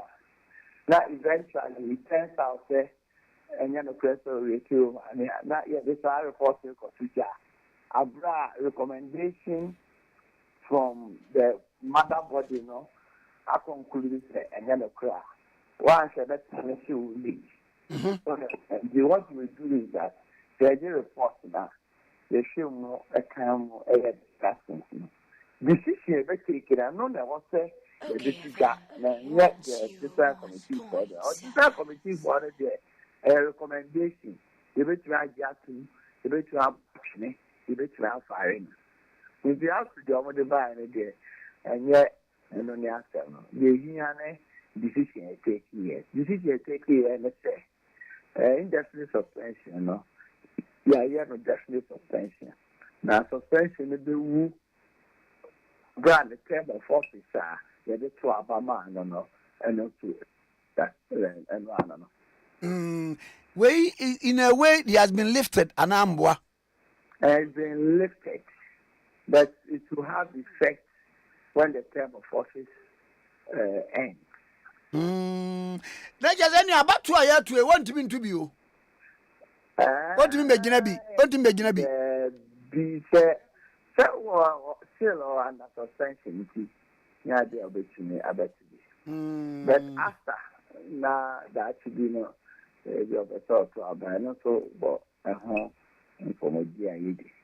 oh, okay.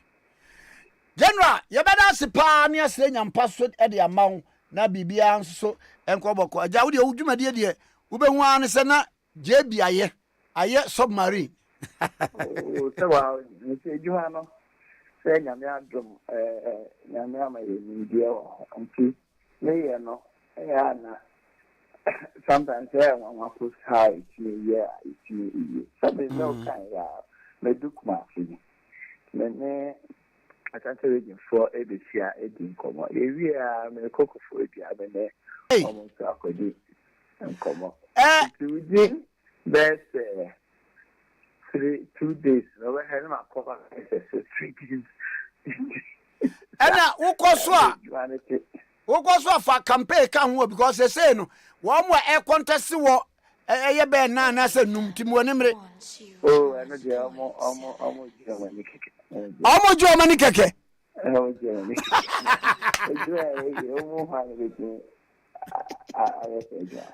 Obedient to be on. I see. Tikese nya uso sa wo ma omo ba no kra. None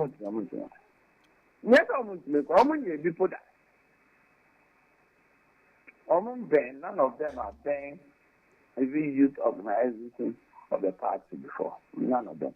And Tikese, you have to go through the mail. Because all you need and last year. Now, let's go through the mail. Politics and yet brothel and yet school practice and experience. Because no. Yeah. Once election, meaning the challenge, meaning the challenge. Meaning the be at a hard, meaning the be a hard. No, Oh, but say one more a person contest one, meaning be one my year regional secretaries that if it's why your regional youth organizer pen any regional youth either. Say no still no. Aye. General secretary assembly the overall for the parliament. Yeah, class champion some. Yes, and yeah, you be ma money adwuma.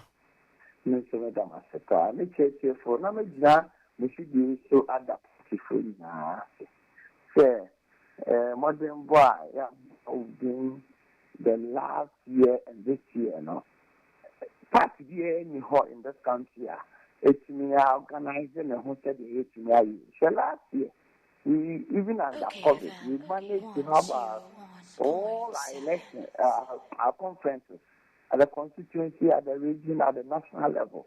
The national leadership also modern share constituencies now in all the regions, apart from 2 of the regions. No.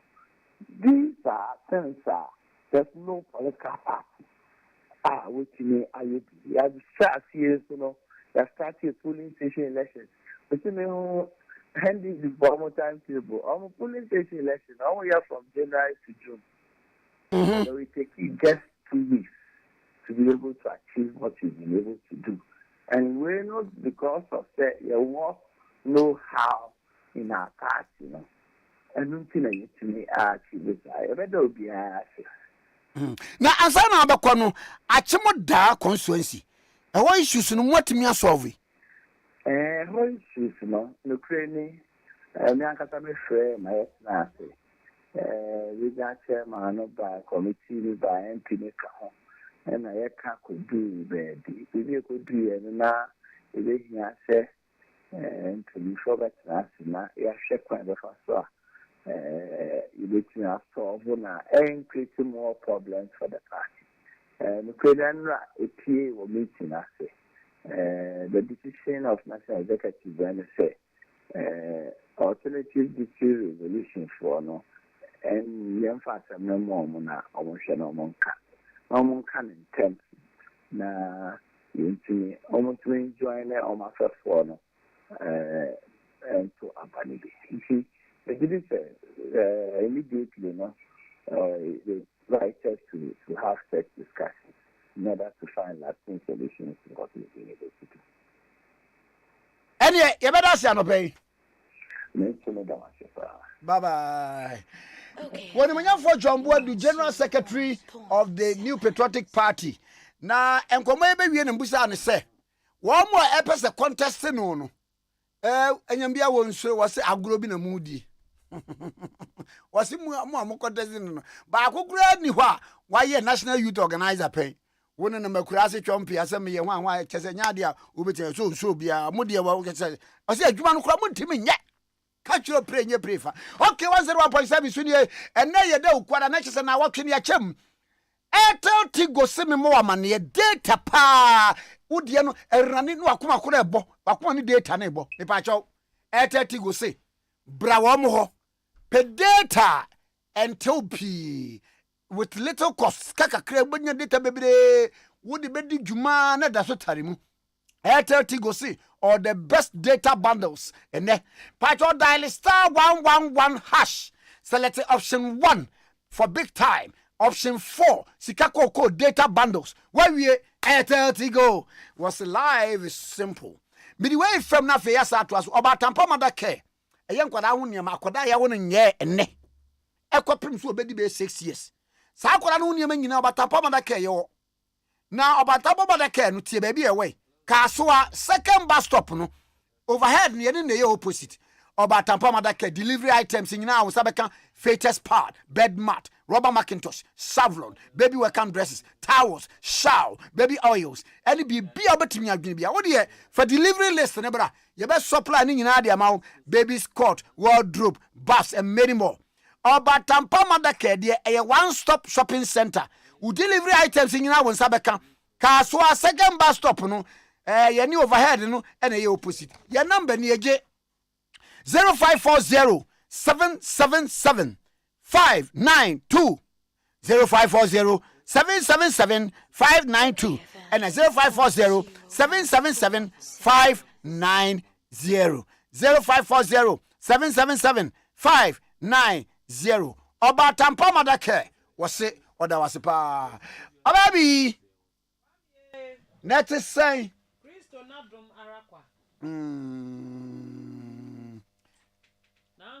what are the NSA one? A collar bay, a purple. I'm your moody, assemble. And I know winning. Me to idea coma, me baba yano. Na kala no. Kala bi obochere me no. Hey. Kala obochere me no. Ordinary ready say a woman baby. Yeah. Hey, Juano. Hey. I say, who's your bear no him say pen. I know so try na kwande. Rolling time no, who's na curfew mre ho. Na curfew ni ba ebo pum. Na nan akokora bi tie fie. Enya boy odadem wo se enkwara musi pum na bo sinana ampa pum na bo. I know your Ghana Rollins book. Oh, Rollins book. Rollins book. And we nani ho. Oh, Debbie. Nani ho. Ah, just a book. And I was papa TIEE. Was the book? And papa no book na accurate as papa TIEE fee. Hey, what? Gangoma. Ah, lady Anos. Ana book no chira se na book no nim se won kwa no bekan. Was it? Nwanwa. Me na na de book no ma me. Nwanwa. Obi onu obi anya asem akwa ahimfie. Was wo kai was menkai. Wo kai asem bet was menkai. Was wo kai asem na so was menkai. Ohi na nim so eya kai bi wai. Why mama godi gomo ma sa ba nche me da se. Yewura Samuel Boachi Donko. Vice President Emma Private Health Facilities Association of Ghana. Yene ne ntwe ngomo. Eja Boachi okuma sunugu e. Donko odonti wonko me moachi. Yeja papa. Ayin na bako de. Emi adom ye won kwan de. Oba de ani beda na se.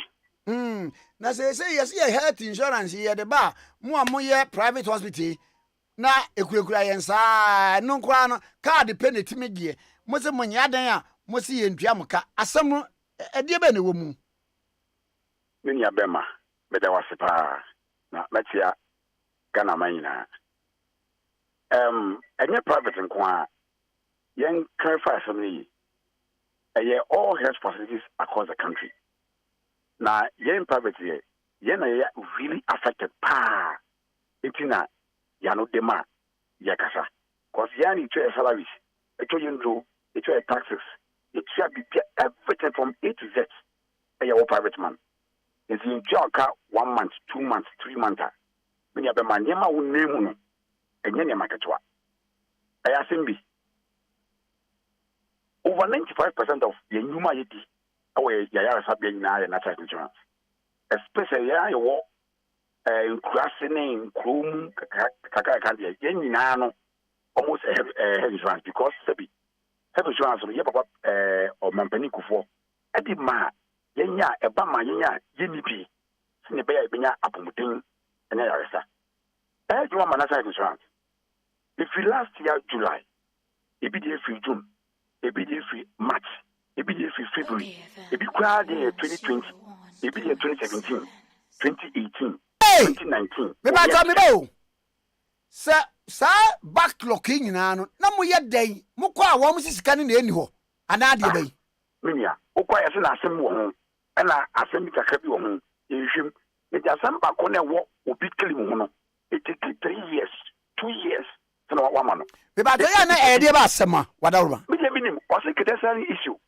obi say ena we issue but unje mu a sane bane nyina ya so bia eso nipa na say enkan sika sai sisi na no we sit down we address those issues but nipa na say enkan sika never has a for yes that you any asemsa debi because me no can say we could claims I have vetted up to December 2021 almost all of us 2021 I have vetted I'm an exercise for trust I and some of them on my leg on who near them on who soon or dress a good mama there's so yellow why I can't see call mine say your mammy selby your mammy and the cobia oh your medical officers oh I am Sabia send you many who are I take it to a beer it's me kunipa I take it to a beer and got me to Binkwa let me know Papa not independent Papa National Health Insurance Levy adeɛ bi a wobeto bia yɛtua na cash bibi a wobɛyɛ bia yɛgyew sɛ restaurant na abɛkɔ a yɛgyew FM a yɛkora yɛwura ne yɛ advert nkitinkitinkiti kyɛ ɛhyɛ so tua obi a bɛyɛ advert wɔ tua yɛmpanimfoɔ wɔn ti wɔn ho ni so sika no ɛkɔyɛ kadibo ɛwɔ hene fa hwan abo ɛna sika no wɔ sika no kɔ Ministry of Finance and I make us say, Yama Mimi, no, anyone. Says the kind of one wa come in when a young cassa, Sunday, you Yakasa. If someone now, your medical price partisans, only Senia, I am Sabia, when you are, Akye, and Senia, Etumane, adding. I go back to a next canon in your more. The Ministry of Finance, a cousin, a beya, yet the man for someone, which Musika. Na muntra yaka asamna ni ye koya dia some kodan parliament fair and that is right for say ye and the class of money because there is some way no veteran of claims omaye bojuma sika wo ya na mame mu sadie ba ku bi o wo mu ntua mu ka nyina no aban sa bagi wo mu income tax ni sa tax ni o bagi kwande kuyen untia ya there's a penalty untia letter penalty me no ka say you mu penalty ye dey be police wa obe ka be kuti tiari atwe nyina ko tia court obeji sika na wen snitch eto court sika wen when you bring what theater we aduma no okwaba ni za omita ho odumu kanea also order from above indum kanea no odeka say baby e wodu say nipa ni benya nkwa say nipa ni be wu emfa no odumu no ya above no say omekum nipa that's the issue above no so omekum nipa because of the car na boni be na ya o my we mu when you bring nipa nkwa no we dey come e kompo we dey come asa ko free from a scale company se dey ma ko free bi machine e dey yet much nipa nkwa awo bompa ye se sika beba na wo check no nipa na wo te ne nkwa no ye tum kanea se ye nipa ni mu wada no above wa above no one wan ana above no anyone me yes sure that say your man penny and an advice abeka to be say kodum ayasa you be kanea say the pandika so when they kodum kanea no ni the people emu what is that ade bia me koto so am ne be ma e ma me wura wo ye me fu bi sio me mo facility ni din asiri di bia sia me koto so na me am bo an say ni pai e ko the nearby facility na ye best say machine wo e dey atwi mo jafi di panu ene ni munum ye tumi ya sabia ne kanea adan ya wodeka ye hwe mu a aban edi sa ya sabia ne eka 10 months 11 months on try it we have to be fair nipa mo internal bidding mo jafi ni wim nanum ye fo mu na ko the nearby facility ye nu ba bi ene bi mo ewu ye ni ekunkum ye ho ane te eza banza those aletes ye mu bi hu a ese ye bufu a ese kasa na ye di na za so ska emom no to check anen na yes mo ka bibi dia fa toll booth a ewo ho se eno so nke betimi toll booth na no so ene mo health sika esi etua mamu yi ene no enam he ya kare say saban ne fin say toll booth no no wompe sika na mu hia ma no a ye papa nte o say on fa ma na sa insurance obo toll booth ma wo na national insurance for and running two boots no money second track every month. Na apomudina atwa pesi asay no ye esinke na ye money eku no empeja na ono politician nankasa omo mpanifo nankasa omo yare a omo ni omayira momo omo folupri enkwa bo chire wai omo ntina ni oboni bi betima ida ye ngana ha ye betima ya emana boso Ghana doctors ya pimpin papa na kasa ne ba ya ye benya kande e de beduma omo ye ne ka no so omo mpa ye for sa sikani na nchano enkwa na sa insurance for ecofes mu ne de bia no munye sika ebi ntua aya sabia ne ka ade pese ye kai ye ikolibu ye ya 37. But say Nancy ya I made 300 million Nancy ya and I'm moving to get enka na minti misu nsewo enka ensu na be mensu enka na minti misu nsewo sa 100 million no wada ma be mensu ha million na wo ka no one for ma e fa betin kwa ho one for ma ka betin kwa wo de ma he one for ma kwe sankwa wo de ma o ma mu ni nyina ye over 4,000 facilities on the national insurance scheme. It's here only 3,600. Ya kana nyabi. It's here opia mako. Ba no say 1 month. 1 month. Beba Joe say clear bi kura 2021 na kese 2021 na omo demokabia be 1 year na 2 years. Ena afiechi eba no yetua 1 month. Bakupeo 100 million e bakupe enye menu nyesa bakupe odi tobinko ka be old currency be 1.5 billion one is 50 na tobinko ba wo atse aban etua 100 million no buy am o ma 2,000 Ghana cedis because 1 month no for as long month ayen twa ka no sikana ba obijim ebi ko isiji ebi ko senet workers what they can pay 5 months, 6 months, untiamoka. So the 1 month the quine now the tia workers a car. Ubia could be a bit. It's better at one so. What is something now could jaw sense a car, any move to crop up. Ubia could be a bit. What the man one company, one from a company, what the man, Ubia could be a bit. It's now Utiamaka in fact. I don't know who you want to be. The company will try. How you will 300 million. What the bonus of money? Yeah.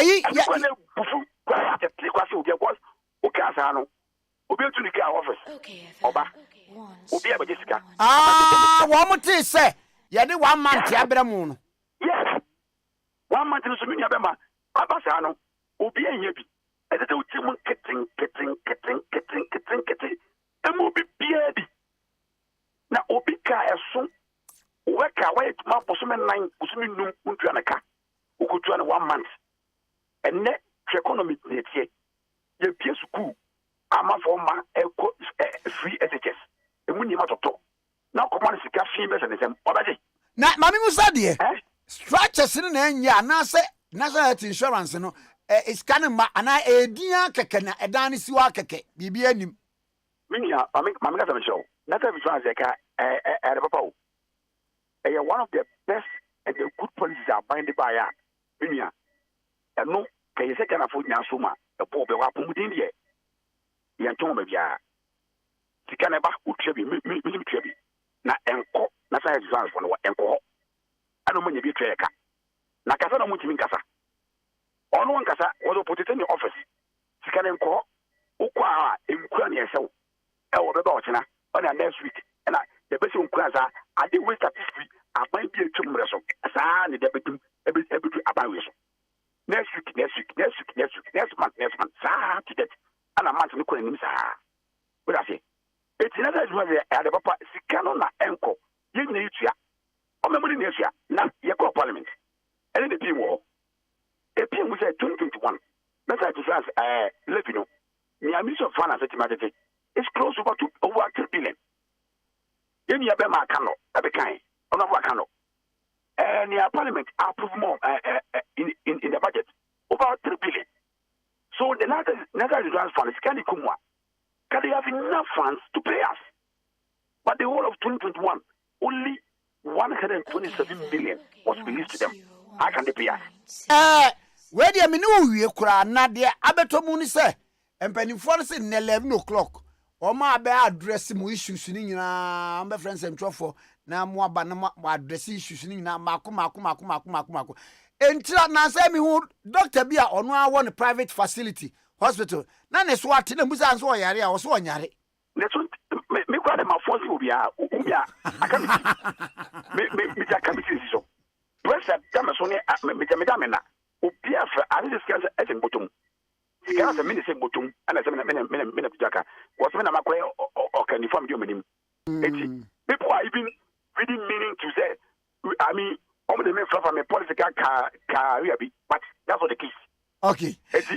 Eti min kasa but that's not the case. Okay. People want ma me be myself ni penny 40 kan kasa e wase e kasa ansana e minimum wa oba bontin. Openi be na ye kono me na me kasa ye ma me mienu ni o me abatampa fo. Ama me mienu do tara sabi ni adokobia abatampa fo pa ye be say Ukraine. Omo timi su e office because they have the money they'll pay us. But omo ni skano. I don't know mama me for me no e won che sa. Oh, okay. I mean, get them their money. And then they pay us. Mati ebe ye wate. Minya ye pay. Ye pay say ye na obi amoto no. Eti na ye kasai. Mati. Bye bye Mira. Minya me so das. Bye bye. Bye. Bye. Ora Samuel Boachi Donko, Vice President Emma Private Health Facilities Association of Ghana. Ne twe ko no. Ababie. Edin ya na nkofo bo ne Donko. Woni ma de ntia. Edin ye Donko. Me do wo nti me nko. Enti kane no obi odi a wo mawuo no. Na yese ye gina akola no. Enti oye Donko begina ba. Akola we die odominti me nko. Ukofa slave na wo ba besom na ne mre so se eso kọ na wo nkọ ayes we die oye donko odoninti onko enti we ewo donko book na odoko nso e wo se odoko nso e ende odo oninti no okọ ye odoko sasa na ne odoko no odo na aguno nana ena dompo ase dompo bia aya kanaman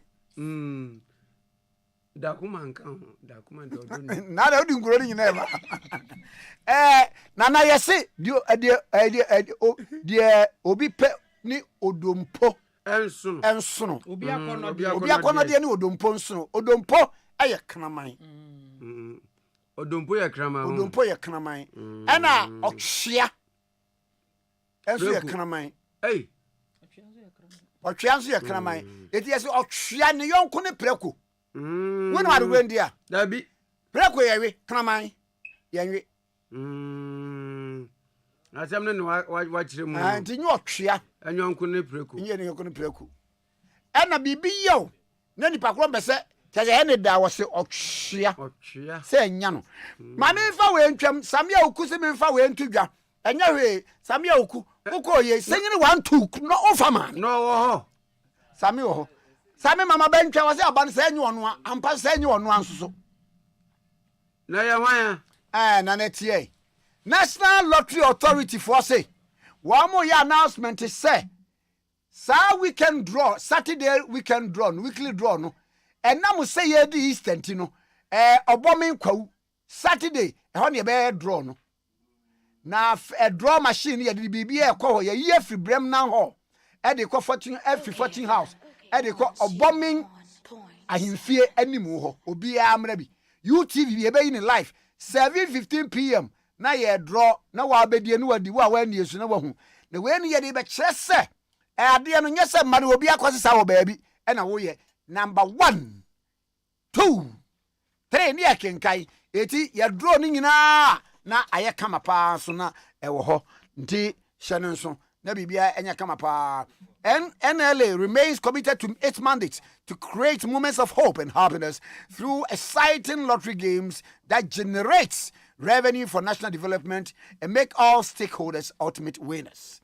So enkabo wu pemu atie pa ya frɛ number yi 0266 087966 0266 08 79 66 and 0266 08 79 46. NLA was development through games. Okay, 101.7 swini. Na ye no above news of seni be twetwe nkomo. Ma bia ma twere asemi to National Lotteries ni yakofa papa bi efri Malta. Ena obeye de ma yen. Wonu na ne din ene Brennan no. Ni wadi 33 years from the country Malta. As at that time. Yes, no 33 years. Malta in 1958 ena obeye ede ema Ghana. Intina hall ni friend Brennan Hall. Bia akoye exam sana atu se lotu wana de baye aman kofa we no be. Honorable Alhaji Inusa Fuseni, former MP for Tamale Central.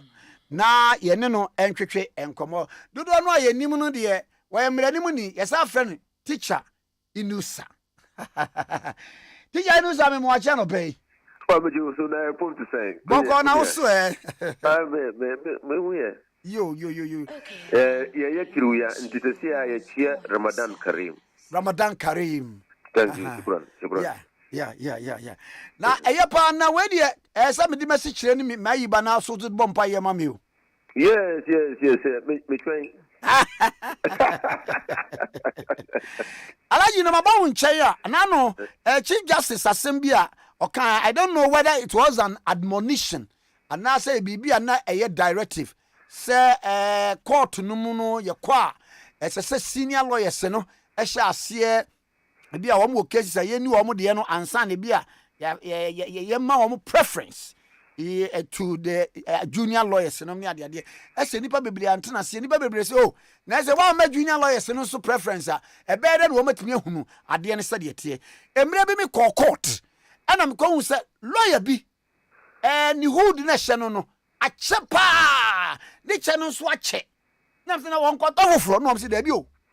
That shows the difference between the oba you call into the bar ache and the abefu enkoma Chief Justice di ba ye nipa bebre akasa tie na wo yesi wo dia wo so support the Chief Justice aka na ti say Chief Justice asam de akan anya asam fro sir. Oh no. In caution. In admonition. A reminder. Okay. A tradition. A tradition is a chepa me call. A friend me to the bar about 22 years near. Because Drew's tradition. Junior lawyer, they went to be manager with time. Oh, sir. So we are lucky. Let's see it no other quarter. No lower course no. What to be fair case? What to be fair case? No, I am. Okay, but you are lucky. No more we or more cases in the higher quarter. No more Drew from her. What now watch it? But a lawyer is a lawyer, irrespective of the friend. A medical doctor is a medical doctor. A surgeon is a surgeon. Okay. Now, say almost you ubi heart una ubusi ani heart surgery. Ubapene ma 1-year-old surgeon ayana surgery. Me come to me adebeko. That's how it is. Experience is very important in the legal profession. Now, I read yes, I am supporting a tradition. Or reminding court to say traditional woman do because so we a lawyer you was young woman what call law school as young woman a party or my friend with the bar into what than a lawyer now nya some day who can books na never ama why a good lawyer. Who are chambers? It's important that we're attaching to a chamber. Now, chamber no ho, Omacha said a case, but that is not a real life situation. The real deal is in the court. So I'm sorry, we'll address the court, we'll conduct the case, we'll be a woman, we'll refer mannerism there lawyers me here won't for so where clients no put on you answers in the year you know how to go about it when you know we see the free seniors there on why you juma won't pay. That is why traditional learning process for junior lawyers no it doesn't end when you are called to the bar. Oh, okay. Say me 22 years. Mr. Su Esia from seniors. Wow. But senior bi wa wabon obeba court no but is a banchi case no dey ba na wo junior lawyer no what tim say o case ni mo du na wono no asan ho and most because say equality before the law. Equality before the law is access to justice. Oh, access to get it. Access to justice. And equality before the law. Oh, okay. And yet the trade, the profession. The profession. Other we are 5 years at the bar. What to make Supreme Court? Aye. Say what to make Supreme Court? What to make court? They won't make court. No. We are 5 years at the bar. What to make High Court? The highest you can go is the Circuit Court. That is just appoint to this is Circuit Court. One in Namasia Banche lawyer kakra krasa na no adruso. Even the court structure actually will say we are going to appoint chinum near the idea. No, yes, sir. Oh, we are 3 years, sir. What we call district court. Okay, 3 years district court. Yet we appoint to district court magistrate. Okay. We are 5 years, sir. Yet you call circuit court. Circuit court judge. We are 10 years, sir. This we are 10 years. Nobody call high court. 10 years and over. This we are 12 years and over. You call court of appeal. We are 15 years and over. Let me do call Supreme Court. Now, the framers of this convention, what was the thought? It's not even a convention; it's a law. The framers of this law. The framers of this law. What was the thought behind? It means that there's value in experience. It tells you that there's value in experience. Because they are okay. When it said North South Wales, America, Australia, me call Adelaide. Now, who's almost practicing more type of Commonwealth, common law. Now, me call Bronia, one suya, judge me pass some panty, me raho. I call any gown, none gown, not the way I say that. Now, me besides, I don't want palm for force that it shows say, or bar, you're calling to the bar, I check. Now, and yes, I'm 1 year or Ghana. Common law. It's a common law tradition. Yeah. Emanated from around 1066. Very good. Why you research here?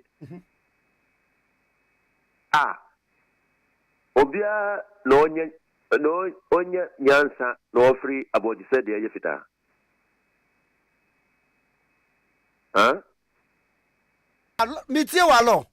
Yes. But at least man can say you phone ni when you phone. But if you see anybody with white hair and about you said the fita, you immediately accord that person respect. Immediately. Now, Obi Bisa say modernism in law.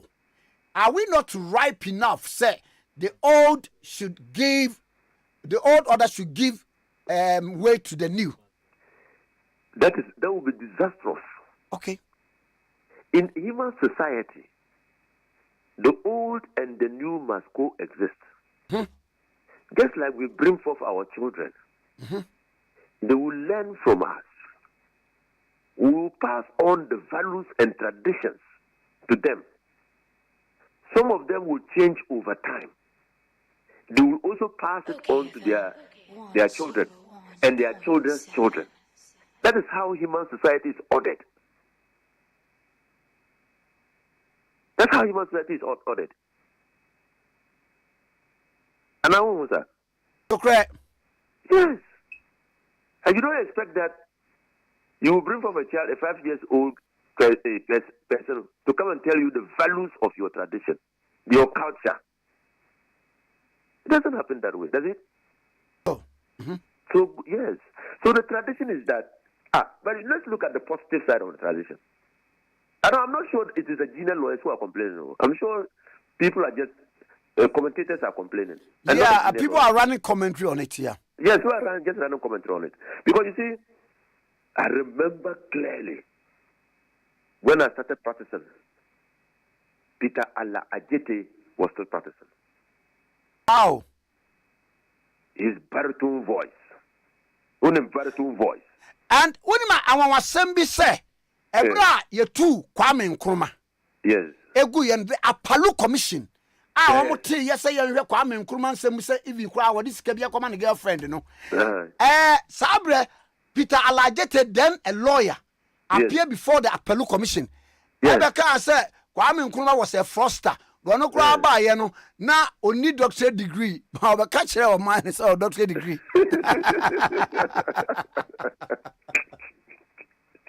But I'm just telling you that you will sit in court, over to that court now, and you are waiting for your case. Then unfortunately somebody is ambling into the court. On the tick gently kakra will say, the court clerk is in the tree. Then Oba about it to the judge. No, at last kakra. No, sorry. Omunya we case yomuyeno. My lord, can you have this case called for me? Okay, FM 101.7. And that's it. Then the court will say, "Oh, welcome, Peter Alajete. Call the case." And that's it. That's it. So we are junior lawyer. Now we will baby call, and now we will pressing issue. See, law is your more honey na. We can't say, "Oh, we will baby call and come and nka Mr. say, Mumma me frame a case, me take a date. Ana application keke number yes, hearing. And say, Mr. You will tell all the senior judges the Omo Bano, Wakajomo. Now, Omo pencil. So, Bakum pencil, you can't call your case. It's ethics, it's part of the legal ethics. I did the HIA law school. So open who sorry who first, my lord, with the permission of my seniors. With the permission of my seniors, can I have this my case? The no mention case in the court. So judge didn't yes sure say why the permission. Or say, have you granted him permission to call his case out of 10? Mm-hmm. Mm-hmm. Wow. I can say yes. Then they will call your case. They will call your case. Yes, sir.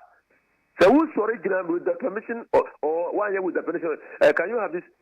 A senior lawyer will say, sit down. Hmm? Hey, wow. Yes. Yes. I'm not one way in our world. I enjoy even sitting in court and listening to seniors. Yes, issue be all crana. Who called Utimico Lucia? Nayabania said the proceedings didn't go empty because aha, you fought it here. I said, I say, aha, say. Even in draft court against because your case in the Shere Aite case. The minister. ABC and the beer company, brewer company, okay? Yeah, I. Now, in 2000 government, a Barcelona. 2001. Leave without leave of absence. Now, you see, that was constructive sacking. Now, as a public officer, there is a procedure to sack a public officer. Until you call court. And Miss you know, I didn't give 30 days notice. And then the state prosecutor, Obaye, senior, although you're a woman, senior, Obaye, then the Ofali motions to strike out my writ for non-compliance with procedure, State Proceedings Act. One kind of year. So, maybe I called my reply to the motion and affidavit in support of the motion, no. Apalo no so. Then Apalo fair case no. Or fair so your senior in fact no representative Attorney General. So Attorney General is first at the bar.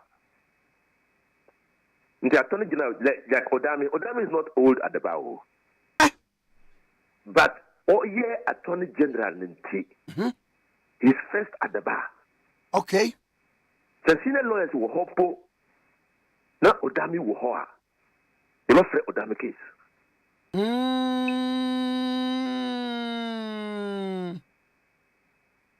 Wow. Yes. Enti ya muta yusu oye mi senior, oye mi junior at the bar no ade. Okay. Okay. So, be a fair case no. Then Apollo will say, oh, yes, counsel call for the plaintiff. Yes, the defendant applicant. Now, Attorney General see here. Then woman no sorry and announce herself. Anybody appearing for the plaintiff respondent. Let me sorry here.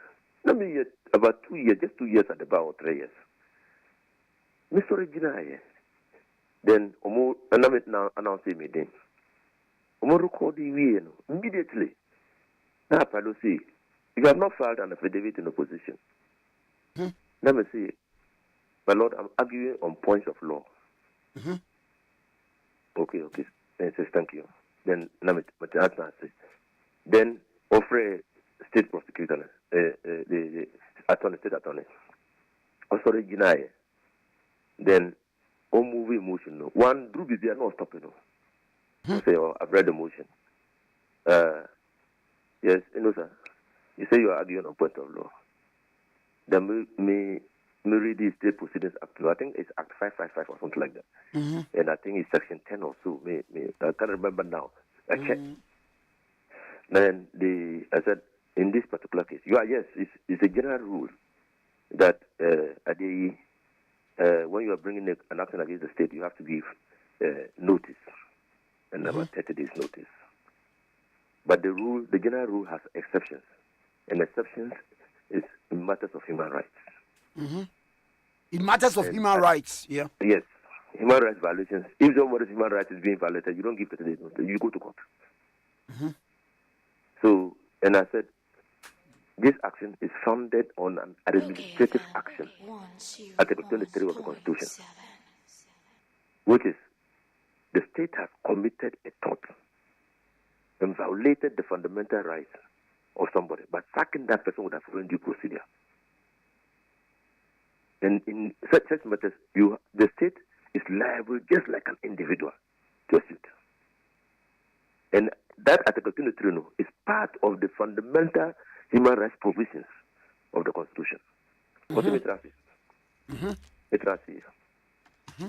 Then offer state attorney say, or what reply? Also only reply. Now, or there and then, or rule here in my favor, or say the council can proceed without 30 days notice. In any case, no, I will sound cancel. In any case, 30 days notice does not entitle you to strike out the action. It allows you to stay the action until the expiration of the 30 days. Oh, it's not see, you know. Or besides, how many years did I send them to me this agreement? Oh, you know. And there were many seniors. In fact, there's a senior who followed me out of the court and patted my back. Wow. Yes. So you see, I don't know why we are making this commentary. Unless we want to turn the profession outside that, there's great value in learning. In the court, real life situation. He never court. I remember one day I was sitting in the Court of Appeal. Then Peter Alajete Oba court no more. He had. There was a lawyer in Mampong. Now your friend lawyer Jura.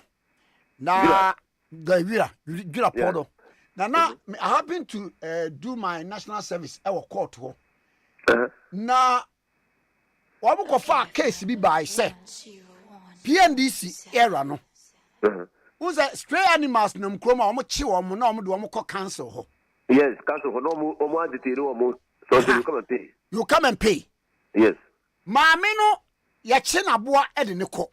Ena oma obi ko fa aboa ne fi enwambuo no mu ho. E de na kokro foforo so. Tinkrofo ne ba ye na aboa ne ni ho. Ena omo ba maame ne ho omo ba ye no so maame ne te omo ba ye no ma be chi maame na ba se maame na kwa wia aboa na firi enwambuo no. And then lawyer Jura argued say, can an owner steal his own thing? Own thing. I remember this issue, Baba. So you have to. Almost can say, no, Senka, almost chain. My woman be claim send a buano he. No, I'm going to remove on one other far buana co. And son, what my case at Tiano. And one call to say, there is a case law, Obi, insure with an insurance company. Na said, ne ho ne ko ne share ne factory ne share. Obeba be claims F insurance company no. E ho she wie na insurance company no ko investigation who say akwana na she ho. Me wa na akwa crime. Ha, akwana zo putu up a claim. Say oba be insurance bia. Enti wo mo say na case wo mo twen ma akwa no e be put the claim. Because that was asked on him say you can't benefit from your own crime. Exactly. So I don't know why we are turning this thing upside down. Because there's great value in learning from seniors. And yes, I'm a casa for the Chief Justice. I don't even think that the Chief Justice should have issued a communique. Oh, okay. I just think that there should have been a forum so that he will remind all the justices of the tradition. That this is a reminder. I was telling you about Peter Lajete. Oba court, immediately he cleared his throat. The judges raised their heads. 3 judges know you are court of appeal. Oh, welcome, Peter Lajete. Me, innocent officer who welcome me to court. Junior lawyer. And I remember the monumental Sir John contempt case. Ayi kwel to ejina ho. Omo hwe na omo tim say ni mate na ewo ayi hon apes court won. Until there was that respect and that mutual. Okay. Yes. And the attach ya sorry gina ho ye me lord no man fi nu kura. This is the thing. So yes, it's about, you see, just like I told you, you will not trust a 1-year-old surgeon to conduct a heart surgery on yourself or any member of your family. The same thing, you will not trust a 1-year-old lawyer at the bar to conduct a serious case. Or 1 month-old baba to shave my hair. Your hair. You see, because as the barber continues working on hairs, you will gain more experience. And experience is the knowledge of the law. The knowledge of the law is an experience. Medal Pana, where the quick one and snappy one. On for Kendapa Wakasa. Now, wakach judges no say cases no. So did the bia nese kwakwa treated in the favor of the ruling government here. Now could take a perception be the affair the GDA one judiciary will be waning. Sassim way Crawford be I make comments. What to be even no grass say so a lawyer and Kwan Kasasa. Your thoughts on that? Well, first of all, the Omoka say or a lawyer on Kasasano, you know Moyaji. But does everybody have to be a lawyer? No. Number 2, I did attend the park. It's a continuing conversation, yes, sir. If my memory serves me right, recently, it started with the research done by Professor Atuba at the University of Ghana. Okay. Atuba, yes. Where he stated about 100 cases. Supreme Court cases bordering on constitutional interpretation and political cases that had political implications. No, conclude say the study of the decisions of the highest court of the land in such matters tilted judges voted along the lines of their appointing authorities. Look at I say it raised a lot of issues in the country. People advocated Kwasi and Kochin. That was based on research. Now, okay, and say the same conversation. Professor Tokwa, one of the dean of the Faculty of Law is here. Okay, sure. He's a lawyer. He got first class. He went to America, Harvard. He got first class. He finished the doctorate with distinction. So he's not a mere lawyer, queer lawyer. Even if he were, so he won't be made a dean of the Faculty of Law. Okay. I see. Okay, Mr. Kwekwa Sansari. Kwakwaza? Kwekwa Sansari. You remember him? I remember him well. Said them the not only Caneno or director of the Ghana School of Law. Sure. What teaching me civil procedure at the law school. Kwekwa Sansari at the time that students were failing at the law school. Yeah, Kwakwa Sansari. Kwakwa Sansari. Okay, say he can say without any fear of contradiction that when it comes to matters at the Supreme Court, judges decide along the lines of the person who empanels them. Okay. And I want but was it not tantamount to contempt of the Apex Court? What I'm saying is that it's a conversation. A conversation. That what he said was right or wrong. I'm saying it's a conversation. Okay. That conversation is arising from what? Perception. Perception, not the reality. Not the reality, it's a perception. Kandapa is an accountant too. Chartered accountant. But or a national security minister. Yes, sir. When he was talking, he was talking as a national security minister on the impact of the perception on national security. National security minister, you can't underestimate information they all. And now you can do that. Dabi. You cannot. So people should understand that Honorable Kendapa was speaking from an informed position. That's what people should understand. Now I'm saying you call NDC call court. Haruna Idrisu and two others against the Attorney General. You didn't read social media, they are Omka. Those who were against the read said, why are you going to court? You don't believe in the court. Yes. I read them. Those who don't support NDC, they say, and NDC also said, why are we going to court? Because this court, they will rule against us. The only thing that has national security implications.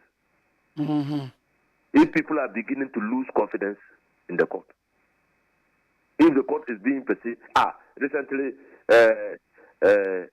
Madina MP, Susu, talked about political judges. Look at the whole environment. I don't see what I go to with the greatest respect to him, or now from David, with the greatest respect to them.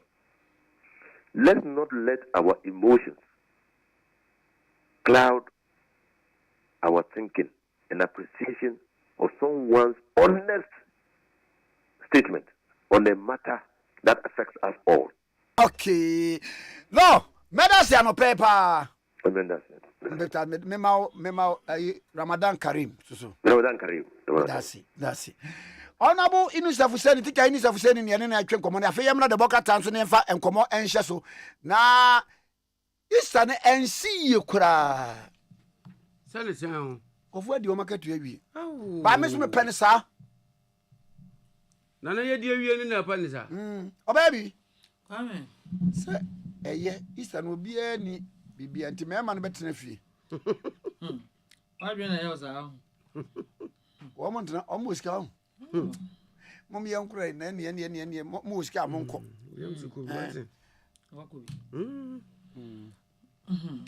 Kwame. Yes. Ma me fa Daily Graphic the Bokrata na me fa Emra na Daily Graphic ko share enim ha say ya Kwame Asare-Boadu a natural story dia about what the Greater Accra Regional Minister Honorable Henry Korte what the infoni about beto say na about beto just a Greater Accra Regional Coordinating Council no Womo at the 3,500 member city response team. And womo do womo eba no mabopom pempe ewo Nkramantem no mahwe se. Emra ya yede chichire Nkramantem emra yede tu efini asobra kire ase no. Womo ebedi so na ombehwe amasa amra no ayedwuma. Enu ti efri nyame yadoma ebenada eproboso me da to so donko no ese branda ebe. Womo ede sa 3,500 no emu 1,000 emane mema ayede womo afa 1 month training emu ewo Ghana Armed Forces Bundazi training camp ena womo de womo eba abegu Central Business District ene strategic areas ewo Nkrahase na womatimi ababa yadwuma na diaka che 2,500 no womo so yede womo ebeko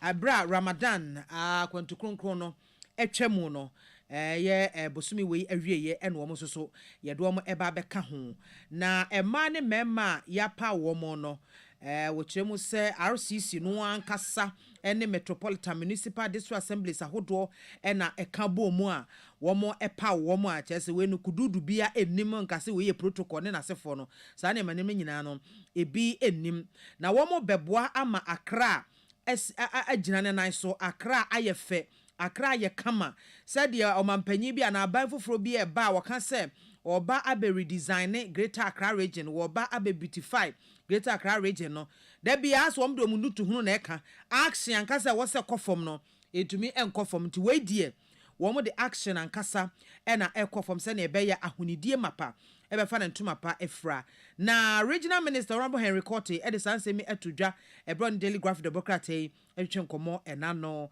edwaro so ma wia taso pa so mbema Accra asan ayedwuma ebio ebeso cd pa isanse wo mo de nseni anem ena ewremu na delegate Democrat an kata fata so miensa Samuel Buadi atro na wodi free Asante Mantamu wachemu na adakogyache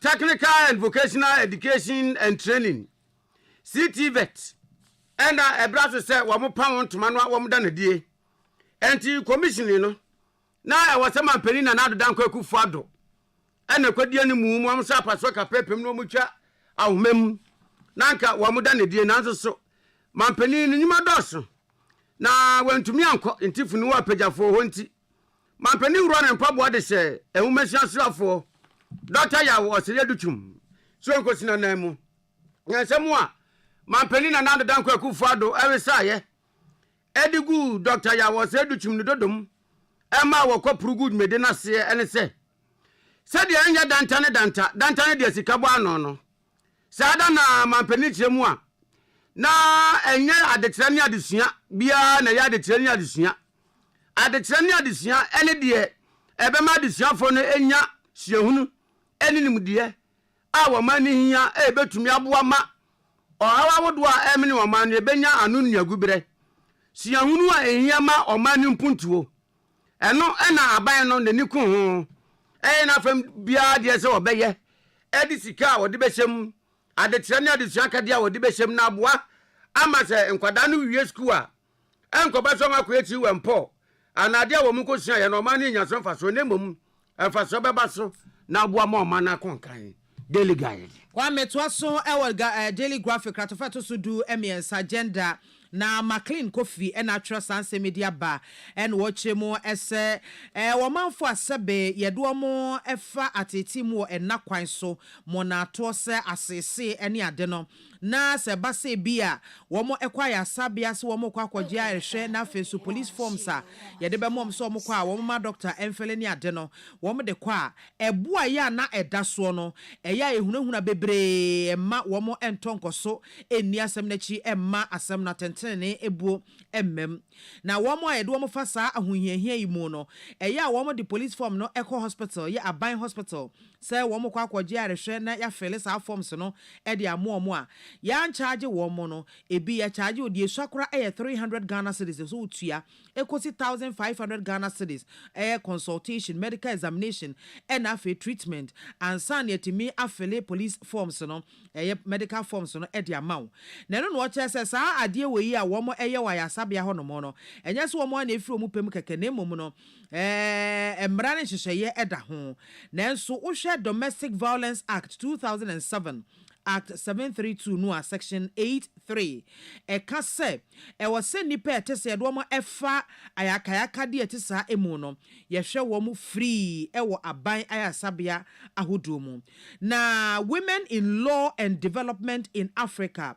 Eternity from Wildaf woman Oxfam one more ayehwehwemu bi amaba beto dwa se medical officer na doctor fo a was a police medical form wo mo fele edema obi ato no mona obi ayasese no ne ade no ya na ebo na edaso no eden ema wo mo edo ma fa sa kwan no so se won betimi atua sa sika no enti okwa kodu doctor hona doctor kasa ansa na me fele form no aje se utua ebia 300 cedis aje se utua 400 aje se utua 500 aje se utua 1000 cedis ansa na yetimi asan amawa na afa nipa na bamu abu enti eduru hono mo na kyese waka akwantemfinya de obeto akoso na wadi asem na chi na aboa ama wo mu edi sa nyambrasem no yetimi atwe wo maso mrakwan eso enti wo kyese eno ka ho bi pa na ama nipa dodo no a wo mo ntonkoso ese bia obi na fa kwan bone so ye asese anase monato ekwan so enti wo so mena ni di akire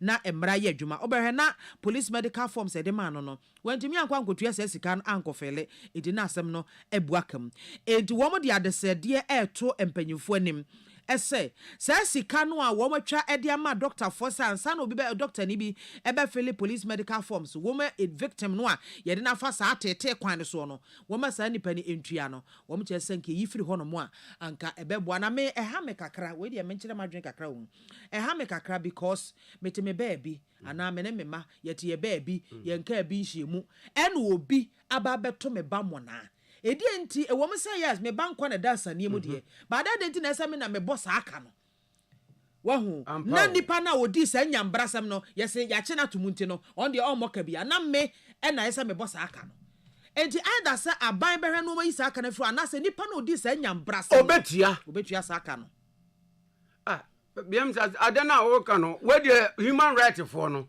enema bi say na wase wo musom because they said they are working. Nipa bebro ma ya to omo na they couldn't pursue it because okọ hospital say okọ hwe no ya bibia medical forms no wan twa sika na nya dia doctor na be fele oni bi enti BMC ntumi ye ne say public hospitals no so obi the case bi sa ba eno enye free eno na say wo mo airpre no as I speak with you the enye free you pay between 300 and 1500 Ghana cedis. The minimum is 300 Ghana cedis, maximum is 1500 cedis. So for report, it will be a medical report. So go hospital. You could treat you. You say doctor anonso so no ofiriwa enso because asem ne kopiem wo court a doctor ne beba begina adakam edi adanse ase ampa ye an examination no say ni ehunu ye and they don't just do it for free. You have to pay before it is done. Na mama wa rehosem akola na ya repunu na nipa na ya repunu what kura the whole town what do ohini a wo ka ho a ye ni obi a owo sika da ho a edu 100 cedis edini pass and the kwade mechanic si o edini pass mame mo de mo manti wo mu eburo mu no afa na eburo mu no ba eba wa buro a uduaye no untwa no mu no obema na dwan sabre yenko baade etu obia niska efie ba ko aye wo mu no se bibi sise ne ye pe 20 cedis ya ebe ye din me nana aso me kan me mu ye nkurase for the whole you know efie na ye wo mu no bibi asi me ye pe 20 cedis obia ni bi nana mam bi nkoma wa mo enti na sa nipa no ya rape no no ba court aso o se 3.5 million 500 Ghana okofa no we 500 Ghana eto koko bottle ba ko na aso mfa kwa hospital kwa se ya rape no ebusuan nkai no mso bedi den enti they are calling on government, civil society organizations ene ankrakra so obi anfa ne honyim esan sebe oyonko da no da obi anfa ne honyim na free medical reports no medical reports, police medical reports no yenye ni free sane ebe ya obi ekoto obi mo na nipa no ho be ha benya kukudro akwayare sabia na doctor ahwe no esan so nim se doctor ahwe no a onye ni sika bia ebinum ebenya atua ebi nso enya na won atua na saafon bebre egu nkurase a won hu na mane obi ya rape na mane di dem for the rest of her life. Okay, because when you sika nkotua for medical bills into no just na brabo asai so na brabo asai sa nipa no odi nsemone no so enam ho a obi enka na hwe ena oda so edi nkrofo foforo ensemone because ekwa hospital a onye sika nkotua medical forms no ni afele ama no wetimi dia pursue case no enti we dia wo da fofo ene Oxfam ena o maka bomu a womo esre aban ankrankra nwumakuo ene nipa hodo a oman hodo ede wo mkoma so nipa hodo ede wo mkoma so se womo moa na saa free medical report no ye ntimi implement na emmoa sebe womo enibie ene mobrawafo a womo enkrase we dey a good call pa na womo eno na enesko fiedu enu atra na ya watre ya Ghana Scholarship Secretariat womo ani je sembia womo de aba betu dwa etremu se wakrai onyapiafo betumi aye na machen kraman womo hwemu se school nkoda ne bi wo a womo gbon wo mapa wo maben akese wo behye nanzo so womo wofo akotola bala womo botom ti empty container o pesi womo botom ti de omde be man kro ya ko school na eden ne senti na Ghana Scholarship Secretariat aye ne se sa school nkwadai ya behwe wo mo undergraduate any postgraduate na university a wo mo kono any training college a wo mo kono ya behwe wo mo dodo ya 47,160 na nkuntabu a wo de ba ye ne se emu 45,000 ana wo mo ko universities ana 1,600 ko training college na wo makwakoji mu meso mu nimde na po mo pemasi bra papa wa brabo mu dache National Teaching Council NTC enso so at the figures number trim se nyamye nimu nie wo ya said the Ghana Scholarship Secretariat aso nipa dodo ya sene edwo mu ko school no a ampa ebeboa amianya mu meso manim di fopi ama dache bia ni akiri Ghana yenkanko ebekonanim na metwa so ewo daily graphic ratfato so dun so page 17 na Emmanuel Bohoxen wo the story aba na o chese enne Supreme Court wo mo atetena mu no enne ene wo mo eba be decide say Yera James Jachi question onko so a friend ho so emrahye bedwani anase oni ho kwan eso friend ho so emrahye bedwani na panel a enne wo mo ebetena court no so na wo matimi aruli no eye nipa makomako enso na weni a injunction application a womo de akwakoto court no anum say yenhye owura question say ma on friend ho say oyemrahye bedwani kopem bra saa asem a efa ne ho say oye Ghana ni san so e Canada ni no saa asem de yetimi aka awie na panel a won betena so no ade a Justice Jones Doche wono ene da no ena fe Justice Agnes Dodzi woka ho Justice Nene Amegacha wono so ka ho Justice Mariama Owusu ka ho Justice Gertrude Tokonu ono ka ho Justice Professor Henrietta Mensah Bonsu ono ka ho bi ena Justice Emmanuel Yone Kolindi onu nyina so eka ho na saa injunction application ni ade a ne mpesua ne so eba baako ya wo ase north no Michael Ankoma nimfa ena ode adesede na anase adesede court no anim se Cape Coast High Court se wo momodia no mo enkanche era question esa aba wo mo eto ye edi ni sem na hyebedwene no saa bre no mo no na okuta Canada bodin krata che so Canada ni ɛna saa berɛ no aso wɔsan Ghana ni enti no wɔn ɛnhyɛ no court no nhyɛ no sɛ ontimi mfrɛ no ho brahyɛ bedwani kɔpem bra saa asɛm pɔtee yi a yɛde akɔto court no anim no wɔmatumi adi awie ɛne mma mefa wei mfam no afei yɛnsa ahom so ne yɛnkɔ ɛmmra na meba mo kyɛw Agbeve Herbal Center se wɔde Agbeve fever aba aduro na obi a malaria udu baabi asa wɔde utigwa gagagaga wɔn mu ato wonam nyinaa wɔyɛ weak nom Agbeve fever aduro ɛbɛkɔ Agbeve man woman capsules MW capsules ɛnde bɛɛma wonum bi a wobɛtumi abɔ adwuma paa kwa gudo nsure bɛsɔre yɛ gyina awura na wɔba nso a wokɔ no bɛɛma low libido woso yɛ anom bi Agbeve MW capsules ɛbɛboa wo Agbeve taifa ɛnyɛ kuro na emu ma yɛduro ɛno no foolishness ɛsa awɔde kakra bi na awura de afei general well-being no nyinaa improve no kama paa Mona soap and cream etuti clean skin disorder a fight honam nka body odor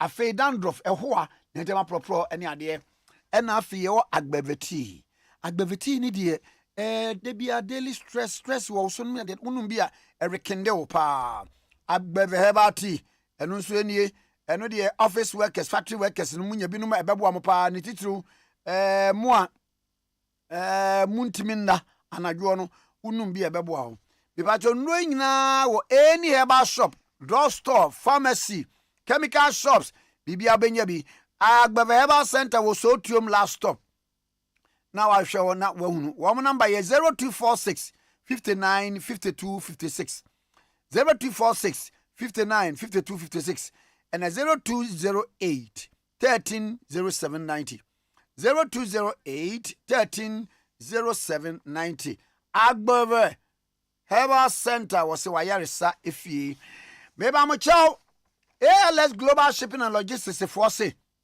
wo niema bi packages bi e wo China Dubai na Turkey apese we de ba Ghana frɛ wo warehouses wo ho no me fa free baby a wo to no no fa ko warehouse na wo fa port no mo ship medu tema no mo nyi free tema no mo fa ma baby a wo te ofie simple furniture office supply shoes clothes and the eke kan wa frɛ wo no mo fa emra bi so wo Ghana ha na apese wo kra niema e free China Dubai and na Turkey edeba oh no hassle no ebibia wo mo ebe la ko hwe niema na wo ye no ewo baby a pese okran China Dubai ne Turkey ho bura wo Ghana wo ma busa se ade ne authentic na wo mo no wi a wo mo aboa wo ewo Ghana ha ama atua sika na koma wo mo ene scammers abaw kana sichifo aba ifia na wahwe yi charge se wo charge e da from both shipping to Ghana duty ene wo clear wo mo ye professional clearing agency so na niema wo mo ye nie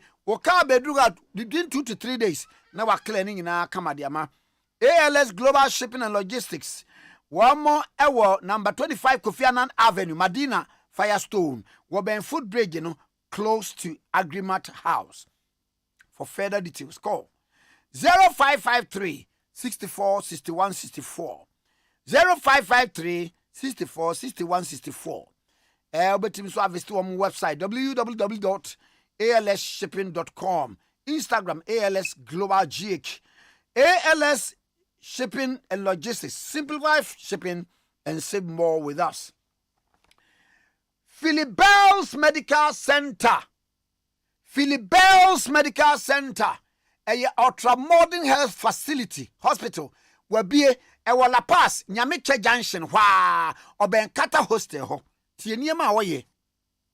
General OPD, obstetrics and gynecology. And kwara muso amopa wo nimni ade ni na ohani na kamapa ma wutimi nya wo ntetetetem afa maternity service and antenatal ni na wo hwe wonyim na wo maternity nya ni ohani na dermatology for all skin diseases unamoni sansan problems wo onipa honam ni na obebo afa physiotherapy service this is stroke patients no mubetimi aba cerebral palsy pain management general fitness we nyina betimi aba afa waye ultrasound service and all kinds of lab services pajotie aha na ehia me pa no health and beauty Philibel's Medical Center 1 waye stress management massage rolex spine therapy reflexology etc afei women's health and wellness, anti-aging oba wo mpese obenyini a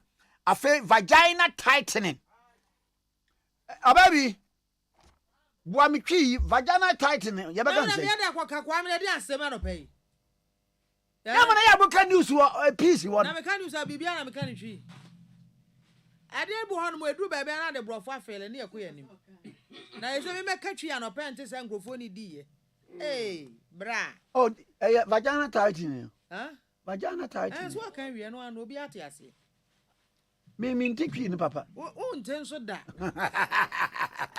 80 yes na we mi jame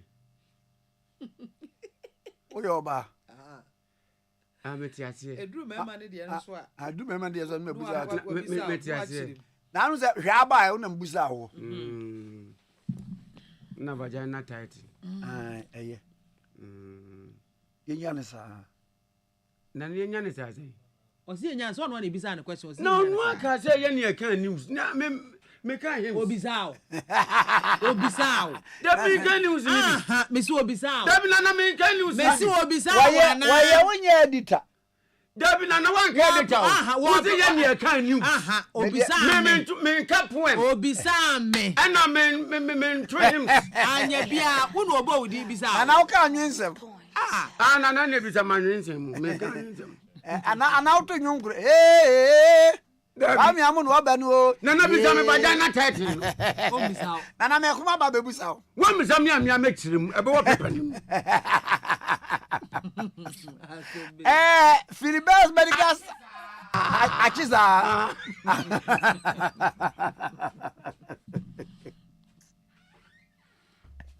mudi akadeko ye triasa be se director pie opie ye no nso no misofori toaso misofori toaso no oba no achi ato table da bi udi to butie de be na father toaso na ken toaso yo ba so si so fi ha eye menu why wase min so fi ha that time ko ase ko tana recession that time me to am ye dos ne tie ye nsu ye bi so mo na be dia ye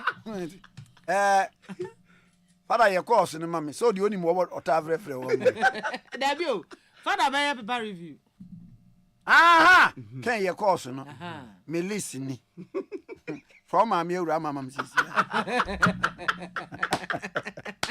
na ofori tuna ha so the what here do nim say the here no father has tuna wa delegate to anim feida kada eta jase okay 101.7 sini o say Kwame despite ni afidie mi ama me de o mom kasa nya o kasa kwa o pe mu mi ama ba nkwase asem ko na du ba bi o mu di maba me be toto niema mapam wo mu be se ba kun kofi ba kun kwatena kire ono mu nye na ne nto mo ba papers ne so asa no be ka se ti wodu ase sabre ye baba hede bokatem o foi problem ni yanko no bo so akagu boza obetane yo mi nua Kwame na delegate ni na wutie afebo o sabo se na ebia omunamfo na frem keep fit for no Pasa na de wa na o yes mami amenye bi na dey face nyam dia anga keep fit for ndo mu ba jim Marty mu bo se o mo frɛ one generational thinkers so generational thinkers o mo anti kabo ze eyi misofori ban de oil lawyer no Mandy Pacho KFM ni Dan Pacho e mea Kaba do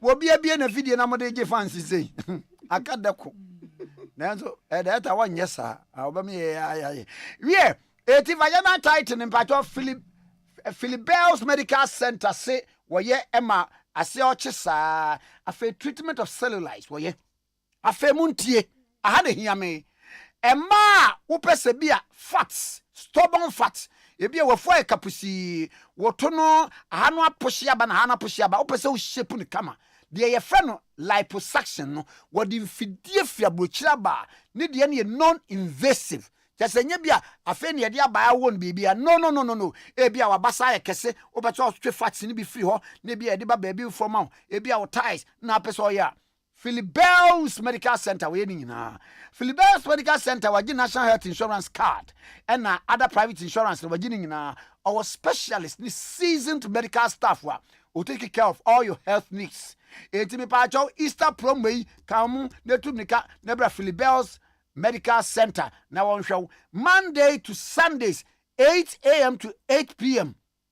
and we adwuma Philibel's Medical Center e wala pass Nyamicha bus stop na waben Kata Hostel. Ubetimi aba ana any of the contacts for appointment. The patro woman number ni 0509 111 951 0509 111 951 and 0275 09 46 30 0275 09 46 30 0275 09 46 30 and 0509 111 951 Philibel's Medical Center bra ho eye wa yare senyina efi ya wo mesomra ya ba yebedi enkoma hodo.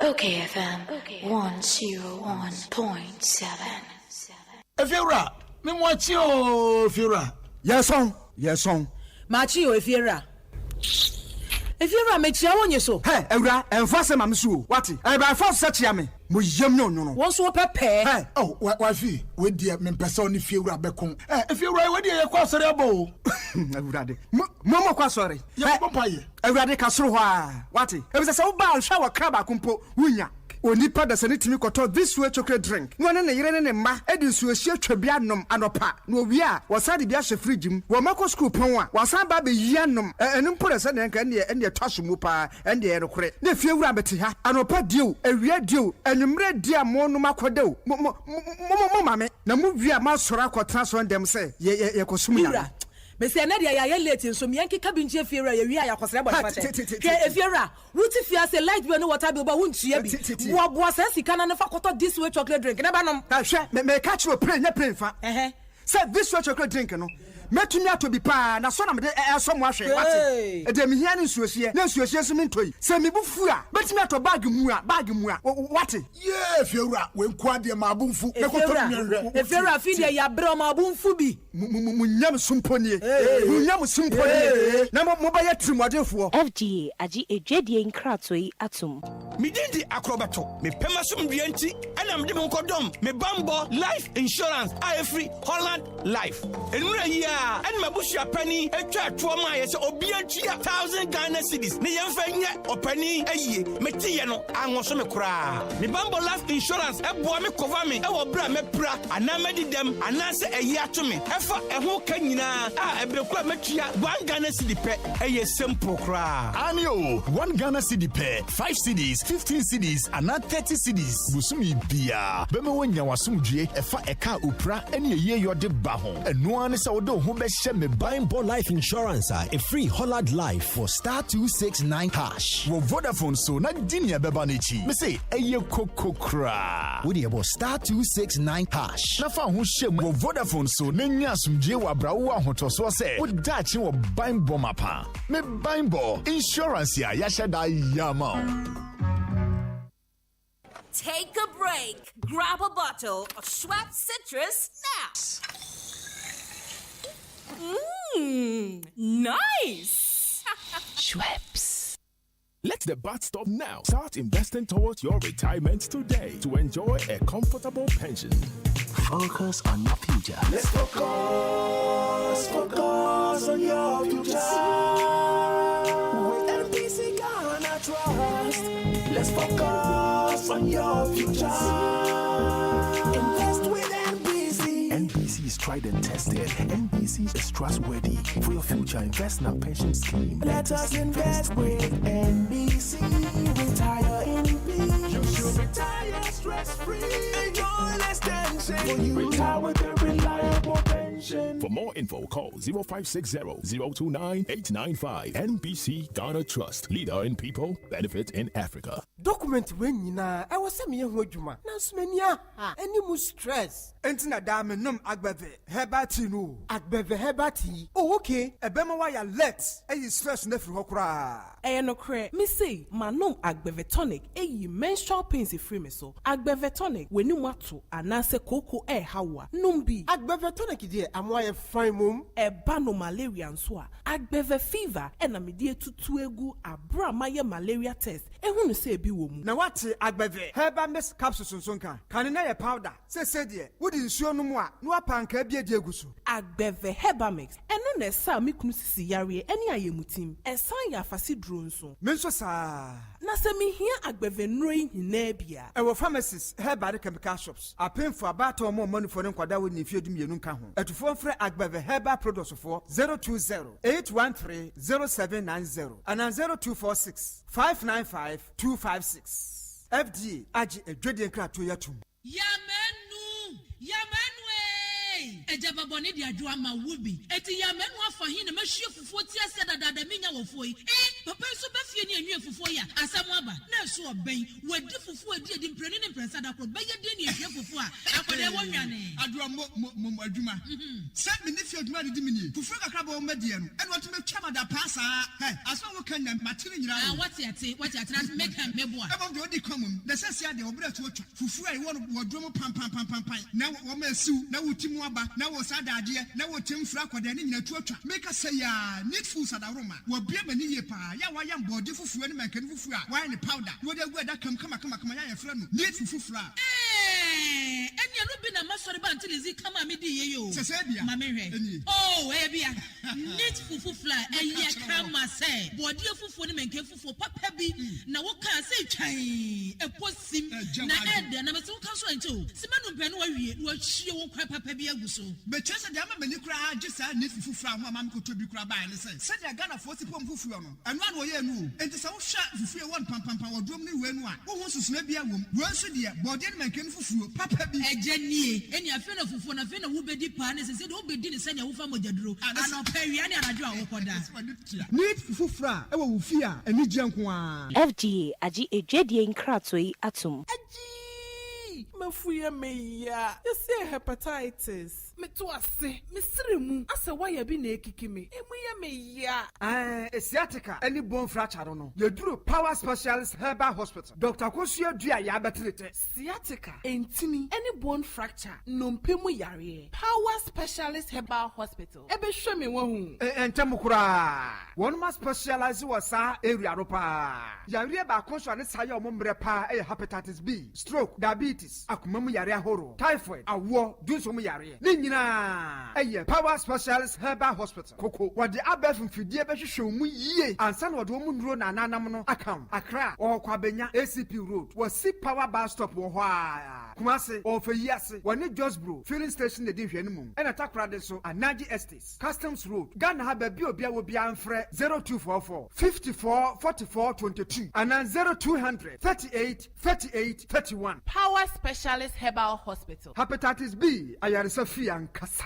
21st clinic say eba sciatica no ho every usisi mu kono a wo to ase ho no ntina fa usrem ekosi wo na ase ho no ebo betimi atutu ama wo ankasa wo hu ba bi enye enti 21st clinic wo mu na ye sciatica expert e wo Ghana ha wo mu de bibiduro so ho bibiduro ankasa ene besan ya no masa de machine aka ho ya de bibiduro ka ho ne asa de wato machine so ya san ya o massage bi ya wi a herbal treatment ya de awono ama ho sciatica 21st clinic na ye expert a wo tu ase Ghana ha ba bia wo mo ho enkran domi market wo ho heavy do dan ni mo ho ena kuma senso ahia udru session so wo mo na nue dwabo so wo mo ho sunyane ni wenchi ni ba bia nkranza 0540 311 311 0540 311 311 na se 21st clinic wo mo ye sciatica expert Yamenu ejaba boni di adwo ama wubi eti ya menu afa hin na mahwie fufuo ti ase dada minya wofo yi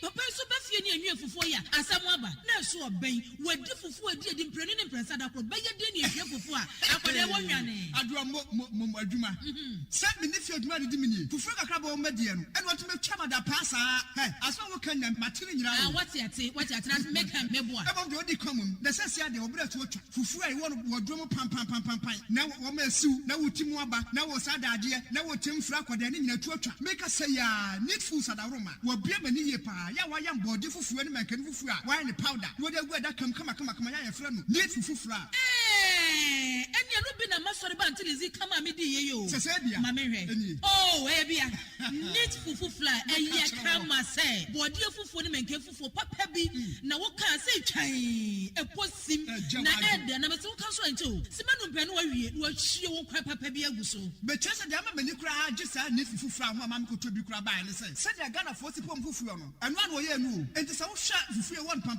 wodrom ne we nu a wo ho susuna bi awom wo nso de body ne mankan fufuo papa bi ejanie eni afi na fufuo na afi na wo bedi pa ne se de wo bedi ne se ne wo fa mogyaduro ano pawia ne anadwo a wo koda need fufuo a e wo fi a eni gye nko a FGA agi ejwedie nkratoi atum Media bakwan di adina na bakwan di in fact ene di adutwam adwa kan kure ebusuafo bi di aba fra kura sa bapa beka no kura ka David yenya hoho bi wo fia ha what fise ena bakwan wo hwe ni ne se ne ene de ne se ne chirhwam site no a ete se kura sa ba no a awo besra no wata de ba no bi oh ene ne de wati need palm nut extract ena media bo abenkwan sa need palm nut extract ane abefefe de dirty apa wo kan wasemi eno bi na need foods o ma chia gu chansi mu enti se dia mensa bra kura wa behu na fe na me ko sai bra ko no abe woja so enko wo nko chi mefe ne nwa ho ena media ya benkwan ani steam oh na se need foods e dia bekwan abade a ena no ato manfo bre so e bre do matibi so pa fi say abenkwan we ne ye gi adaje enti se wonya need palm nut extract a umre kura e say ababri so ena ode aye na nam kituwa bi mpo a wo banu nkwan atafre wonsa need palm extract anase need abenkwan nya e de ne say emu ohwam te say abenkwan ye nim dadaada no a ana so bie so nya dio wodo nsa so mu wa hu na wa bie so wo mra kura need palm nut extract oh kama dodo na oni bibi wodi ya san kwan we pada wodi need palm no bi ebe ya be kwan mesro mi didi a obi abo punu a wosum ni ho oh wa so me ha me padi disem bia FGA agi ejwedie nkratoi atum My name is Akrobato. It's the AG Plus Kiteke Road Show. Who the course of the Chiman? And you get it. Munsha or Takwani, 15th April. A quarter south, Philippines. What's up, my people of TIEE on Easter Friday? I'm going to be there live with Mr. Drew, live performance. And then the younger K is going to be crazy. HD Plus. See ya. Catch the train this time live in Takade this Easter Friday on the 15th of April. This year, come and meet me there. Let me tell you about watching your favorite kids shows, movies, telenovelas, sports, news, and many more channels in crystal clear, high definition pictures. See us, feely.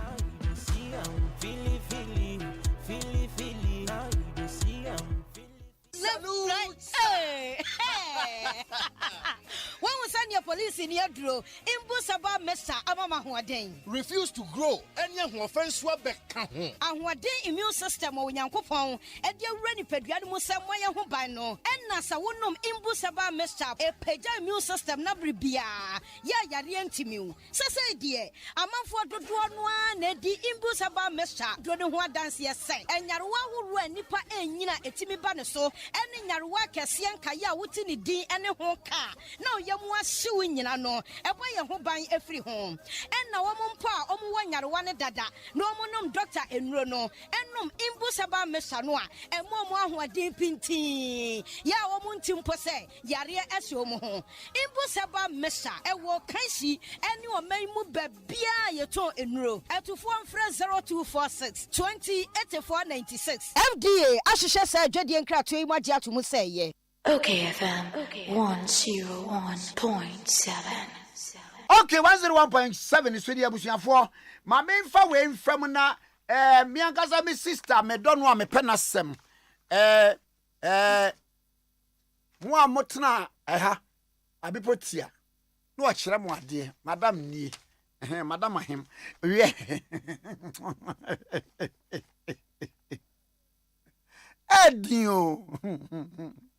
Nana edio ne brofo bebe say. Nana brofo de obebisa me. So na ati brofo. Bet you ma me ntirem. There be nana ati brofo. Because the whole ahinsan letter ebe nyina wona aka ahinsan ele on the kan maye. Na no obeba no. Eyi ahina na emuda emo no. Curtains bi say an otim bi say. E de ba asemo. Say ahina na mpacho wadama eyi letter fra bruchira bana. Yes, ye de ebre wo say. If you go beso. Ana ni two no. Na ode that time ni two no. Ai na minim say sabre no say letter so kura efiri so ne yakopa ho brofo. Se bampacho efiri Belgium. Belgium ni pa ohwe no wakosu aduru say.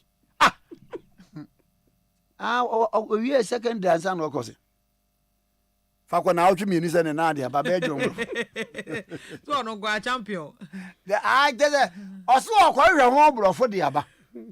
Enti bedu na awatwe bebusa se wanya brofo no bi ode be kire wase a. Na wonim ofani say so na ayi oba bi wonim de oye. Hwem si ase. Ose mo hoye. Na mo agise aye hoye. Oso oba manam. Na musien kan. Oh. Never let no. Never bra ayi. O say adum soro won ayi ba bia court no won. Never man letter writer for ni bi nkai. Yo chire bu chire we nyina wo boa.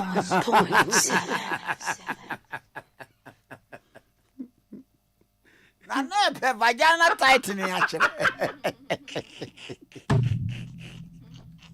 Hey! Nipa mpe no kure. Na nipa mpe no kure. No kure de nipa mpe. Na no kure. Nipa mpe o. Hey. Na no we fem na sa ntraso. Okay, 101.7 ni na Schweppes. Why must you wear the main kind of bro? You are working so hard and deserve a quick break. Yes, take a break.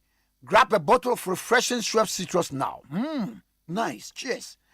A great combination of orange, grapefruit, mandarin, lemon, and lime. Schweppes citrus has a unique and exceptional taste of fresh and sparkling citrus ready for you. So, go ahead and have an exciting day by enjoying a bottle of Schweppes citrus with colleagues at work, family, or friends. Schweppes citrus is available at every supermarket, bar, and grocery store near you. Schweppes citrus, the ultimate citrus experience. Schweppes citrus, character required. Schweppes citrus, a product of Coca-Cola Company. Ningina ne sese wo ye adwumaden na se wo brebo so a me pa cha pe Schweppes citrus ne na fa bo anuma na kiriwa na betimi abo pa. What the orange, na fe mandarin, what the lime, lemon, grapefruit, and akeka bom dia ye na anunsuo de ebo wa pom den. Na me pa cha woni namfo abusua ene wo ma mo ye adwuma monom. Why? Na ba bia wo ton anuane bia obanya bi ato. Schweppes citrus, the ultimate citrus experience. Schweppes citrus was the character required. Mepacho ideal college in FA was say was it 2021 no who faili in any of the subjects. And now so what challenge our mathematics. Bra ideal college. Now one chiro. Ideal college say who aspiration ni say Abia 2022 who betimi akọ university. Bra ideal college be a kwan admission SHS1 SHS2 SHS3 e kwanda wo me pa chaw wo pe double track vacation classes bi ho ideal college bra na wanyu ntem so wo SHS3 kwana wo betwera kan ho tumirika bra ho na wanyu ntem our excellence hostel and boarding facilities lab ni clean clear fine serene environment usua de ekọ ideal college won kasa keke enko se usika obabi a wunya results papa. Ideal college boy students mo trust SAT-TOEFL, IELTS, grade, GMAT, ICGSE, A and O levels. No amamo FA ABCE no secure scholarship no study abroad. Ideal college you UPS, University of Professional Studies, Legon, what in the opposite. Across all regions, what branches wo ho. number yi a mesi bokoi ubo anu wa dial esi wo mo so direct bo *6002 *6002 Neji wake on 0207 85 76 72 0207 85 76 72 ebio 0207 85 76 72 I do college also still how can you feel Dr. Dubois ni point over the clinic Dr. Dubois say yare bia wo so enkro diabetes hepatitis epilepsy tware de ani yare wo ulcer ba wo pa wo be ma de rubber shop be ma mu afei wo spine problem uti bibi pain e wo do mpem sciatica yare bibia fa wani kire end point homeopathic clinic stroke for ni kire wo fa ba bia yo hihye so ade ma wo se wo so for ni kire end point homeopathic clinic wo bedru wa wo de afidie be si wo so afidie na kire ba bia problem no na afidie na twedo de amount 4D plus scan machine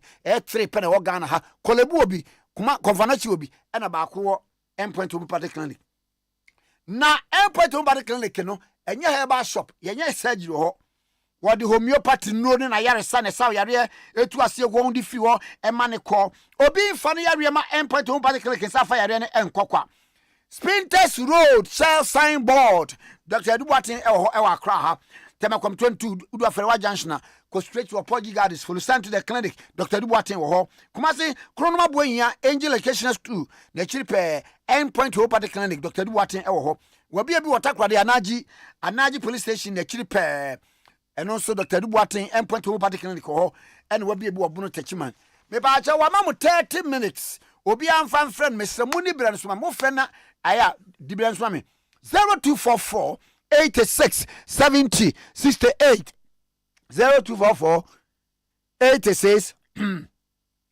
70 68 0244 86 70 68 0244 86 70 68 Mommy aba baako bi fama na fe yensa anko Kwame yede baako FM ana medaso ewo the Daily Graphic the Bokrata no mu na Kratafa to sudum siampe 16 ena mababe piemwe samado ablodepay ena trust story dia banoche se Bulk Oil Storage and Transportation Company Limited BOST womo chese they say one more aye juma enya emfaso 9.84 million Ghana cedis no efrimfiem pimi no ene aduno eba na wochemu se womo yo madwen senka womo ebenya 30 million Ghana cedis last year na so ekabo ebaye 2019 for instance womo ebo ka bese 158.47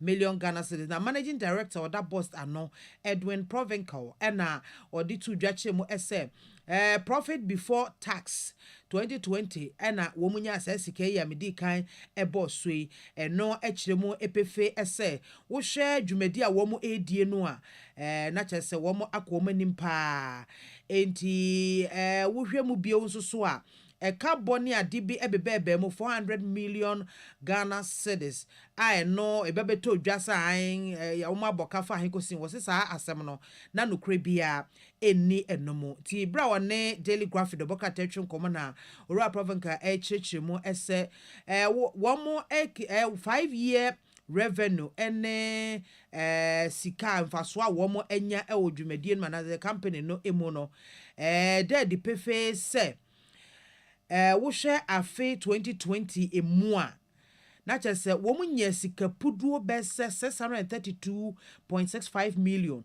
na se sika boti etwa to hono ma wo se wo enya no wo ma ebroso 9.84 million na chese eno ye mfaso a eba ebegu so na wo kira we no eye emfie mienu entem esika wo adwuma mo ye no eso mfaso a wo enya ye eno no na delegate de bakata na Kratafa to du baako Emmanuel Opoku na atwe de free takrade ensem ya na nsem na nenam de ubonkata mu any TV so ni social media so says all your ba na ko frompa e ko no mo don so ma wonyem na nyame ya dom na wo kanwa embo hu musuo enko afia kwanta hospital sentini se wo mo anam de nsem ne nam kyeremu se aprimfo akọ fia kwanta hospital no amko wo a enkwada ne yira ya ton kwada ne bi enu ntini wa mo bokoko sense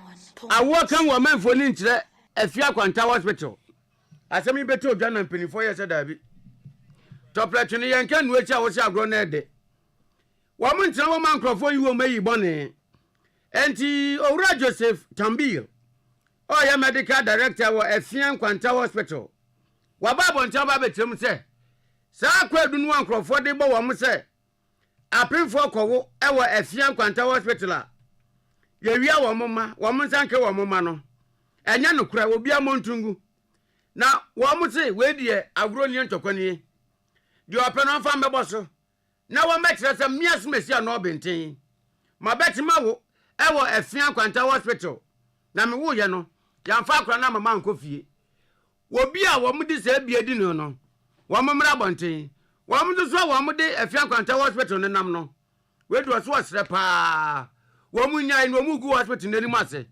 wo mo ye sa no kra ye si hospital ni ho wo mo enti mo nse hospital ni din ya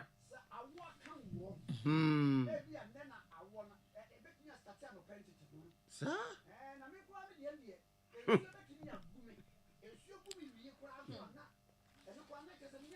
Atiko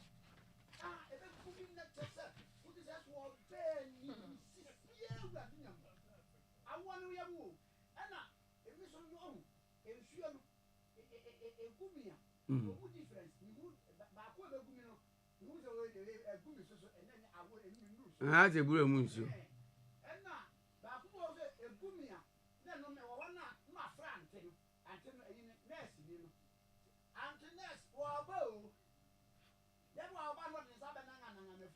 na yewo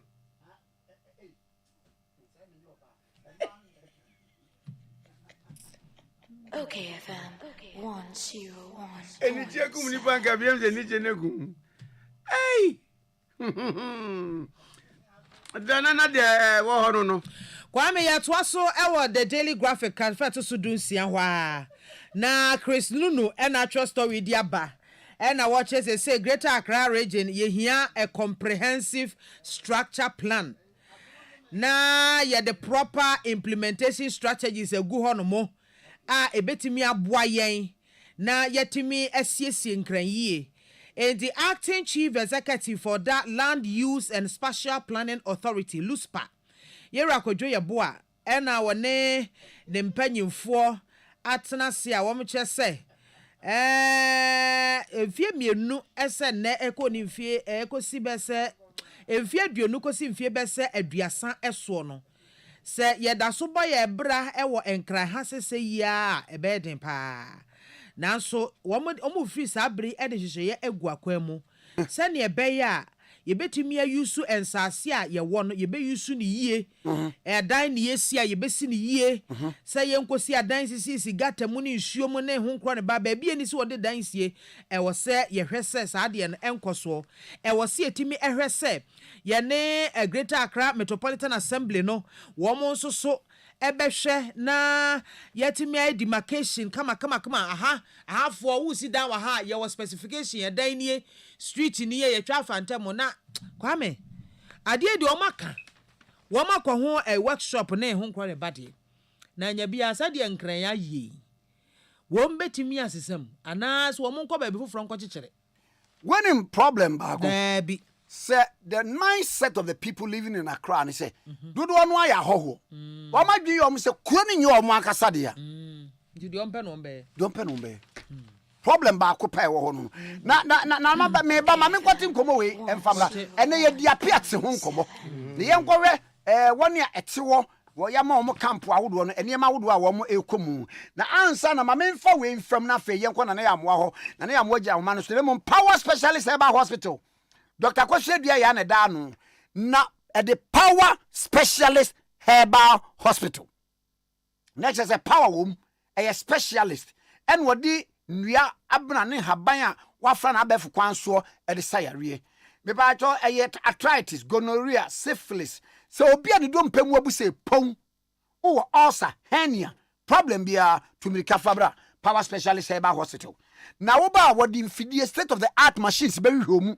no wo ba bia problem no wo na afei wo di aduro a wasone so aye ne nuro ebi wo dwa so a Food and Drugs Authority every stamp what team so say nuro no nipa no ma any side effect bia wo di amawama wo yare no akọ Power Specialist Herbal Hospital wo kwa benya ACP Road na ba kokuase no bia bia from Power Bar Stop oho Kumasi branch no fe yiase Lake Road wa ni Jasbo filling station e di hwe animu Takrade branch no Anaji opposite Anaji MA Primary School ehwo na wo behunu Power Specialist Herbal Hospital akosia dua ya obi mfane yare ma ho ensan fa yare no ensan kokwa ni nuro no a wode abadwa so a enkrofo enum nya apomden enya yare sa no eye herbal mixture ene ne powder immune system booster and support sadwe sa konum bi na wa hunu ensunsanso bi abra me am du sika be ma o no to nchia afa me ma mo be mo ye mire mo de ne ye jirika yiri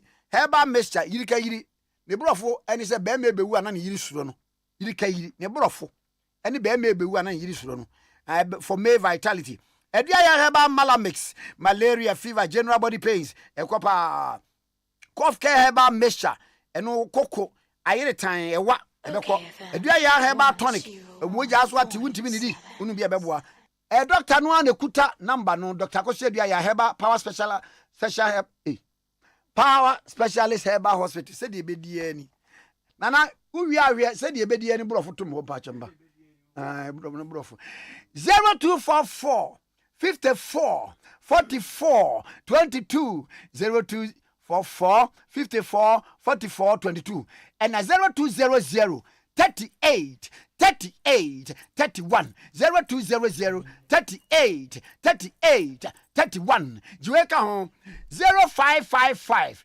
79 78 78 0555 79 78 78 okay 101.7 Nana ya amwa a reporter ma Despite Media e Western Region Nana ya amwa me mo che no pen me yezo ka na go na bokodi yes adom na me go susha kakra minka nkomotia apiati osuo hyase se etutoi wo motibiem etesei Kwame da say na no fi adan to ransom eto ewo Western Region abogosun so enya bie no na relief camp a dey affect victims nkokogu ye no o man for motototo efi se enfamaja ntantrudu fire akwa me tent no nse yebo a ye de enhoma bi esusosusom se de be ya ebe ma no de kan so stay ni bi na emu den na mframafa entu na enhoma ni nyina echi no ye wo tent na akase bi nso ho no ma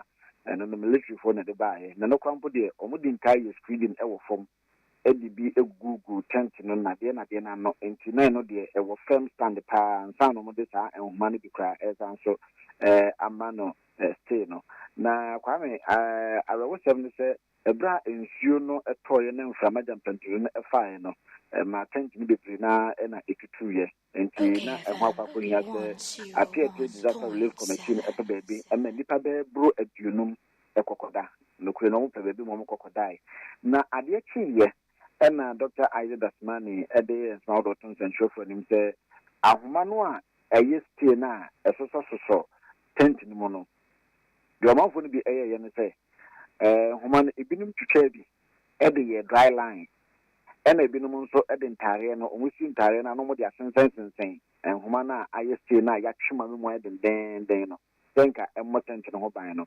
enti sansen ko fo ni bebe ntare sensen na ma ahoma no emu agwo ena de na ebinum twitwa ede akwa dry line no mpanimfo adwan hye da amaso until say enfama no hwe ya tent tu ya nsana mpanimfo mu se adewe ena na ekoso na Kwame enura anatweme twanetia na enura anajo wonse na ye wadan bi ho no ma ye agiafo de a o me ye de ma aduma ase kuro no ya na ye resettlement site a ho na sesi a piatifo ne do makwa fotena na mpanimfo hunu se wo mu ewu fidan bi so edema wo manfo no a ebeboa wo mo enti wo mu dimia ebo so ma first commission ada ma mu dimia bai enura ya anajo be se nundunum na enchanse a eno bai kan enchanse dan no wo mu di bi eba ya DBS roofing eno mo de aba mo de ba bebo edan no so anopei ye ne Dr. Isaac Dasmani edin komo kakra ama wa chese no krenie sɛ wohwɛ sɛdeɛ appear to Friday no esi hɔ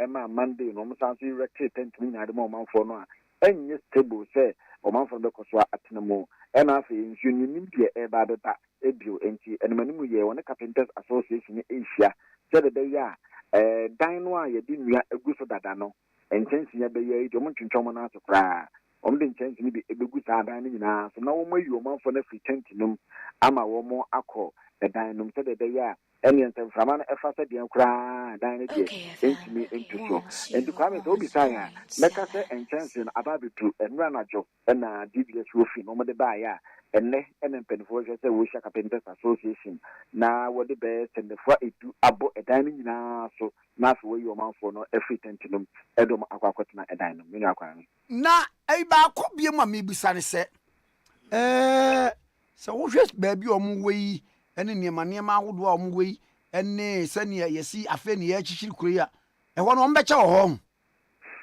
menu akwan no kwasɛm ɛyɛ baako pɛ wohu sɛ the last time I didn't come off our blocks and no more channel. No, she said, "Okay, the blocks in the channel feed the economy, you walk here for anybody who was saying nature. Now, if you didn't do us, no, pam. Kwame, the last time, no, me catch in Fidin, but Bakubia offend the parfum. Now, you call a nabako and an issue on my name will be any nothing.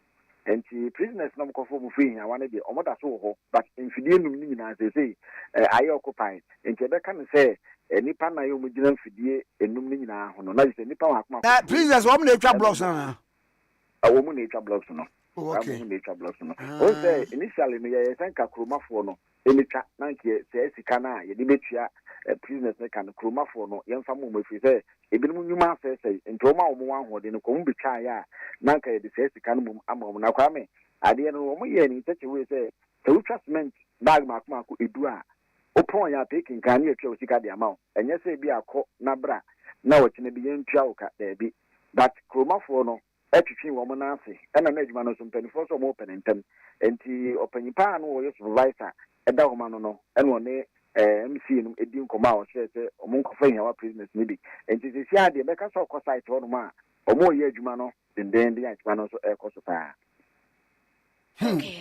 Obanie say ɛdan na wɔn sia ma wɔn no and baabi wɔn de wɔn kɔ sese no ɛyɛ spacious betimi afa wɔn nyinaa Kwame da say on say site no say the maker no ɛyɛ kuro a friend Dumase ɛna nka minesfo no etu wɔn ɛde wɔn aba ka bie ya yɛde apɛtifo yakɔ akɔtena enti ɛyɛ vast land pa ya asase a ɛso ɛna sɛ wo free main road ya ɛkɔ apɛti no so da apɛti kwan na so Ofi main road na just almost see a dan almost start dan ni no ewo ekwan na no ena na nkomode kɔ inside baby as you see de tent na posisi e de ama appear victims na wo mutimo no enti adan ne de edoso na Kwame omo hwemu eyi akese no a ewo mu na ebetimi afa omanfo no dodo no ena wo mu ewufu so e de ama wo mo enti ɛhɔ yɛ very special ena Kwame ɛhɔ asetra no krampo no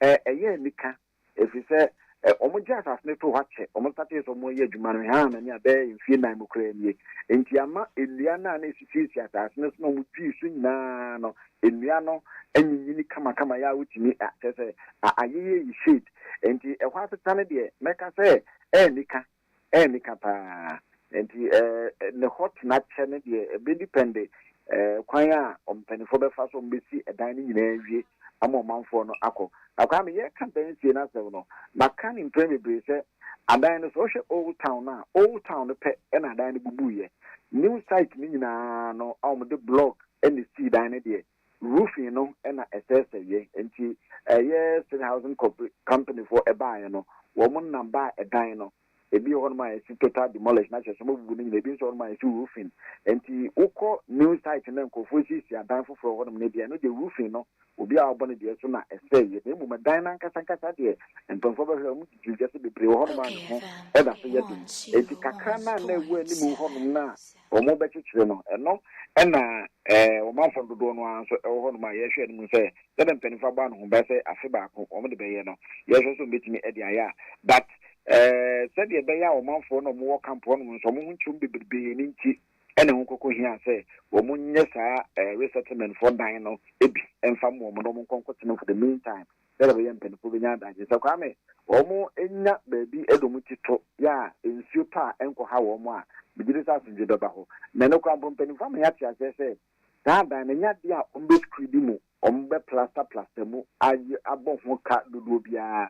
The moon don't say, chicken here, Eddie Akum say, fight on Nokania or in Tomba chicken here, Eddie Akum. Na mattress is night, the man or normally to one, no man dead so.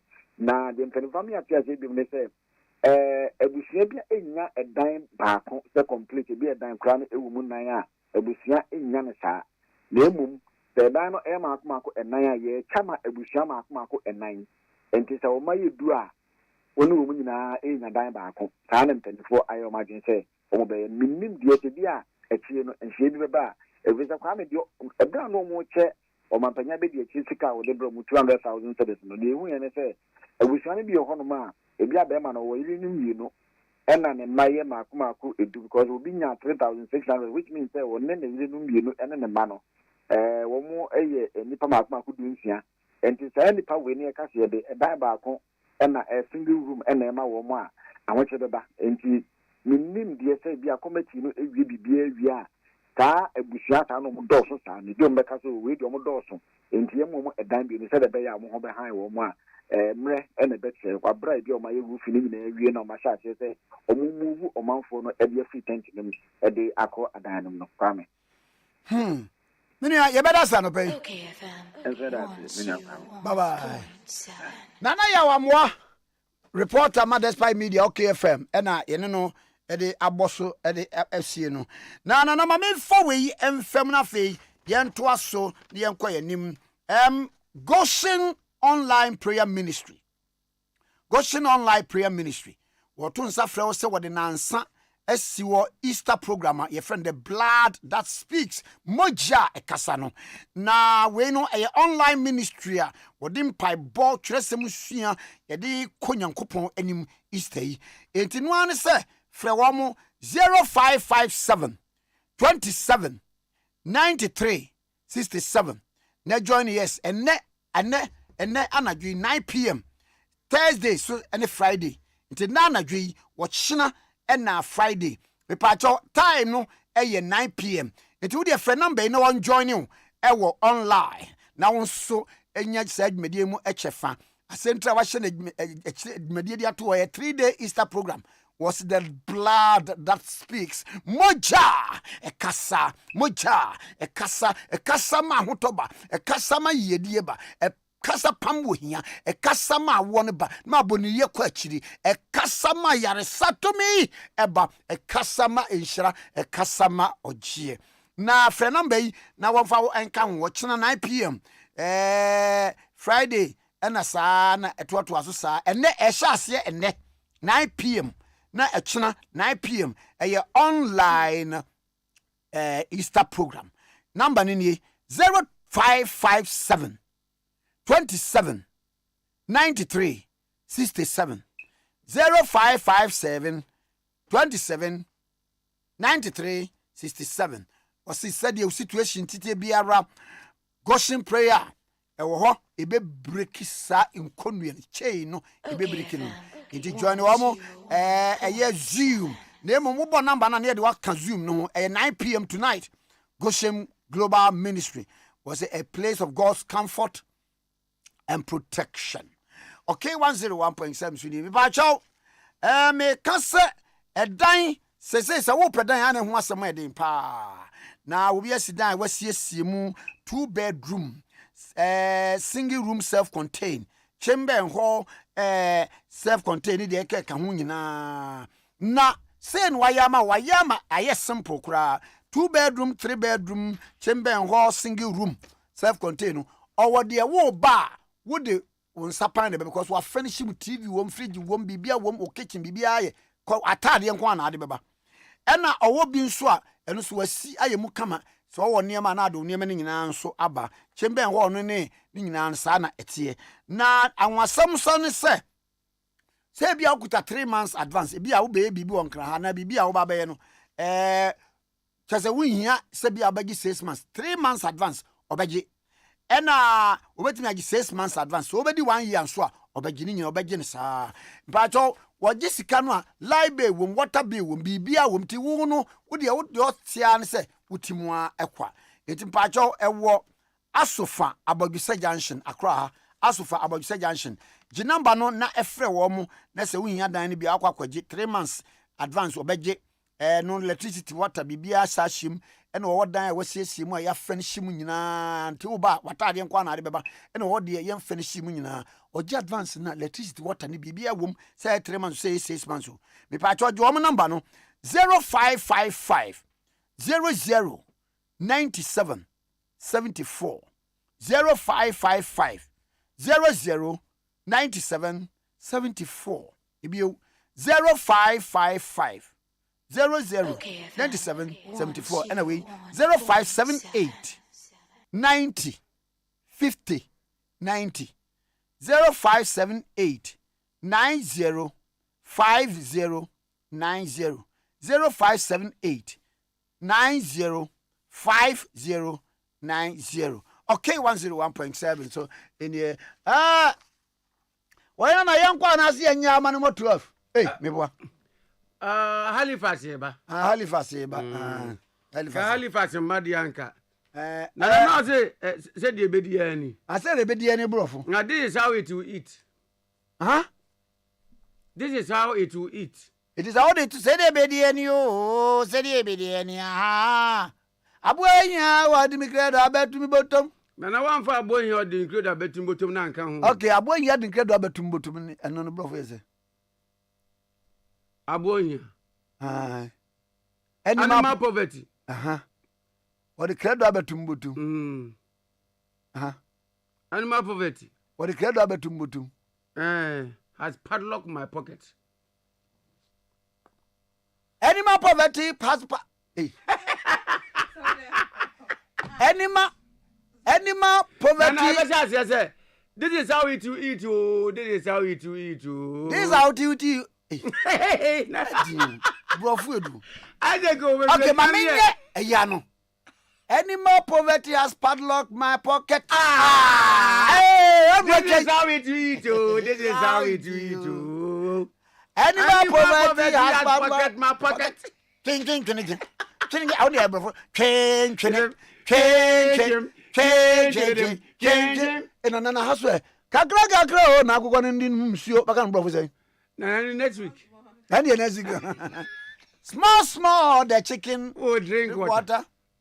Fuck what you have 1 year, John, on Swagger. Where we catch the animal, where we tie rope the animal, where we tie rope. Place, 1 year, channel. Hey. The same place we leave them. Hey. We lose the rope. Okay, now I for last one. There be a bay onyasemo. There be a bay. One day it shall be good. One day it shall be good.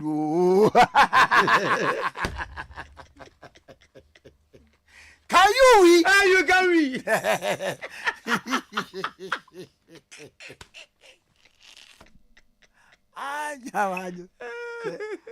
I'm serious. Come and do me serious.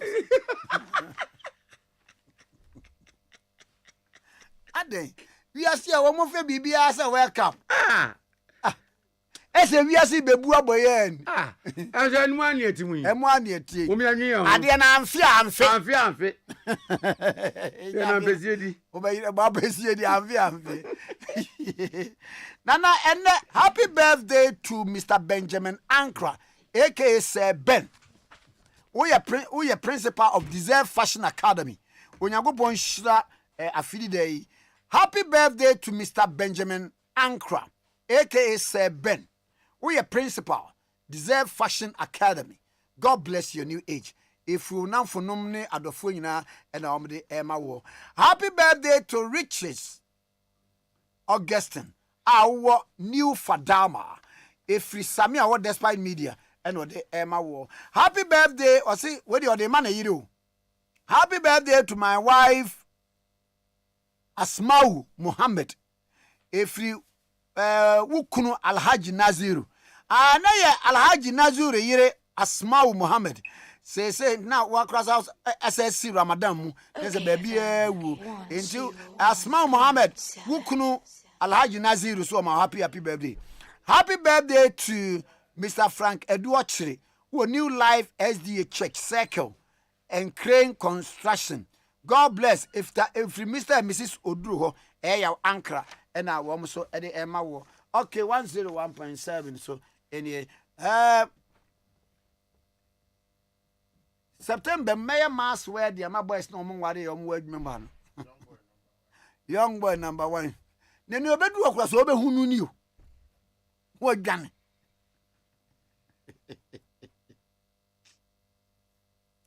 And I want to be Bobonko Funny beam. Pious. The pious the man what is he? Willie. Yeah. Mayor Mass wedding, no Mass wedding, okay home.